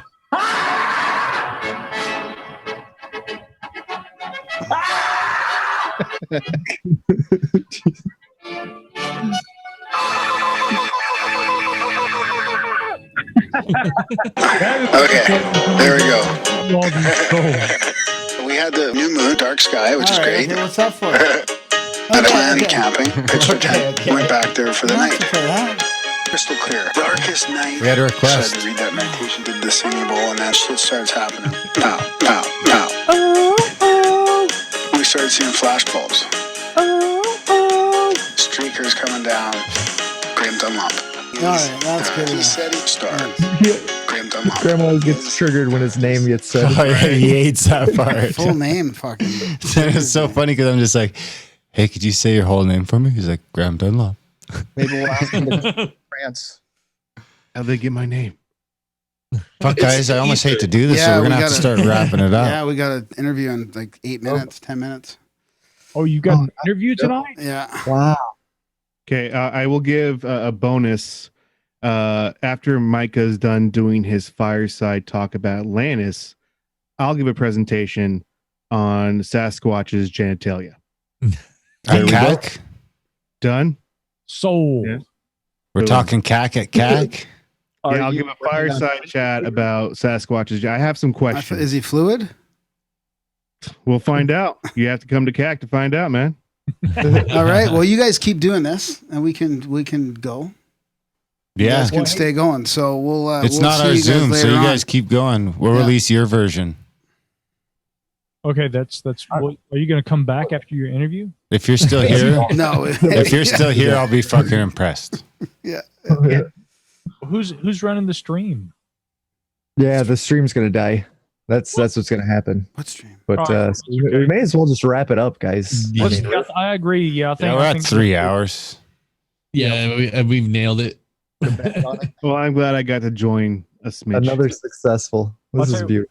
Have you guys got time for one more call, real quick? Yeah, absolutely. Just real quick. Let's just see. 206. Have I got you on the line there? The crazy First Ryan. time, long time. Oh, it's First Cyrus. Me again. Hey, Oh, it's Cyrus again. Cyrus, Are you dressed got in here- green from your delivery outfit? Is that? Pardon me? Do you get to dress in an elf outfit for your day job? It's required. I'm still in my Browns. Yeah, you got Browns, eh? Jeez, they don't even Are change you it up. the UPS? Are you kind of UPS driver that wears shorts in the winter? There is no winter in My Seattle. legs never get cold. Oh, okay. It doesn't I don't snow know that what it much is. on that side. Bunch of pansies over there. Yeah. Coasties. Hey, Nah, that's from an old Bill Burr joke. My legs just don't get cold. Cyrus, you called back in at just the right time because apparently the Grimericans did exactly what I told them. Look, I've been trying for years to teach people how to be good podcasters. And I've taught these guys to be, no, I didn't teach them shit, but they're great podcasters on their own accord. But there's one rookie mistake you never make, guys. You never book another interview after Fandango. We didn't try to, but Richard wouldn't take no for an answer. That's okay, man. Don't worry. Like I said, I love you either way. I had an interview earlier tonight myself, and did we lose somebody? No. First time, long time left. Yeah, it's probably Cyrus. Oh no, It no, doesn't Cyrus. matter. I think no, Cyrus is still here. Cyrus, you still? I'm here. Yeah, he's Oh. he's here. We lost somebody else, but well, anyway, It's the CIA. I think our time is drawing nigh though, because they do have to go and do an interview. So we're all going to wrap up. I just want to thank everybody who tuned in and listened tonight. I want to thank the Grimsteak, James Cruz, Adam Loyal, 14 and Might himself, Justin Sellis, Graham and Grimes up there in the igloo, and of course Cyrus and all the fine folks who've called into this program tonight. Everybody who's been a part of this wonderful little Fandango. It's a once a year kind of thing. One night maybe I'm just going to get my head out of my ass and join these guys for D&D. It's Monday night. You guys do that, right? Yeah, Monday nights. You don't have to do that. I'll have an epic recap for you. It's a thing. Darren's like, you don't have to do that. Then next year it'll be And everybody. before you cut it off, I'd like to give a shout out. Hey, Justin, I had that Bigfoot print that you made us all for the first contact at the cabin. I had it framed. Oh, hell I yeah. have to send you pictures. Hell yeah. Yeah, Yeah, no, for sure. yeah, send me some pictures, bro. See, Mike should have gone to the first CAC, man. He could have got a cast. Hey, you know what? There's always room for seconds, right? And so I'm gonna try and make it. Well, I didn't have the first, but I'll be there for the second time around. Either way you want to look at it. Now, look, guys, we have a tradition. We opened with the new Grimerica Christmas song, and I want to close out with a new Christmas tune. Well, actually, it's not a new one; it's an old one. This is one that was sent to us by the Jersey City Christmas All-Stars years ago. We play it every year. All fucked up on Christmas. You can't have a Fandango without some good music. So thanks to all you guys who've been here and celebrated the holidays with us. Thank you, Micah Hanks. Better show up, Steve. That's right. You guys, get you guys selves some shrooms, pour another glass, have something good to eat. Make sure you get plenty of liquids and keep your feet up. Come when you can, right? Merry Christmas. We love all of you guys. We'll see you next time. First time, long time. First time, long time, baby. CAC 2019 at hdtravel.me.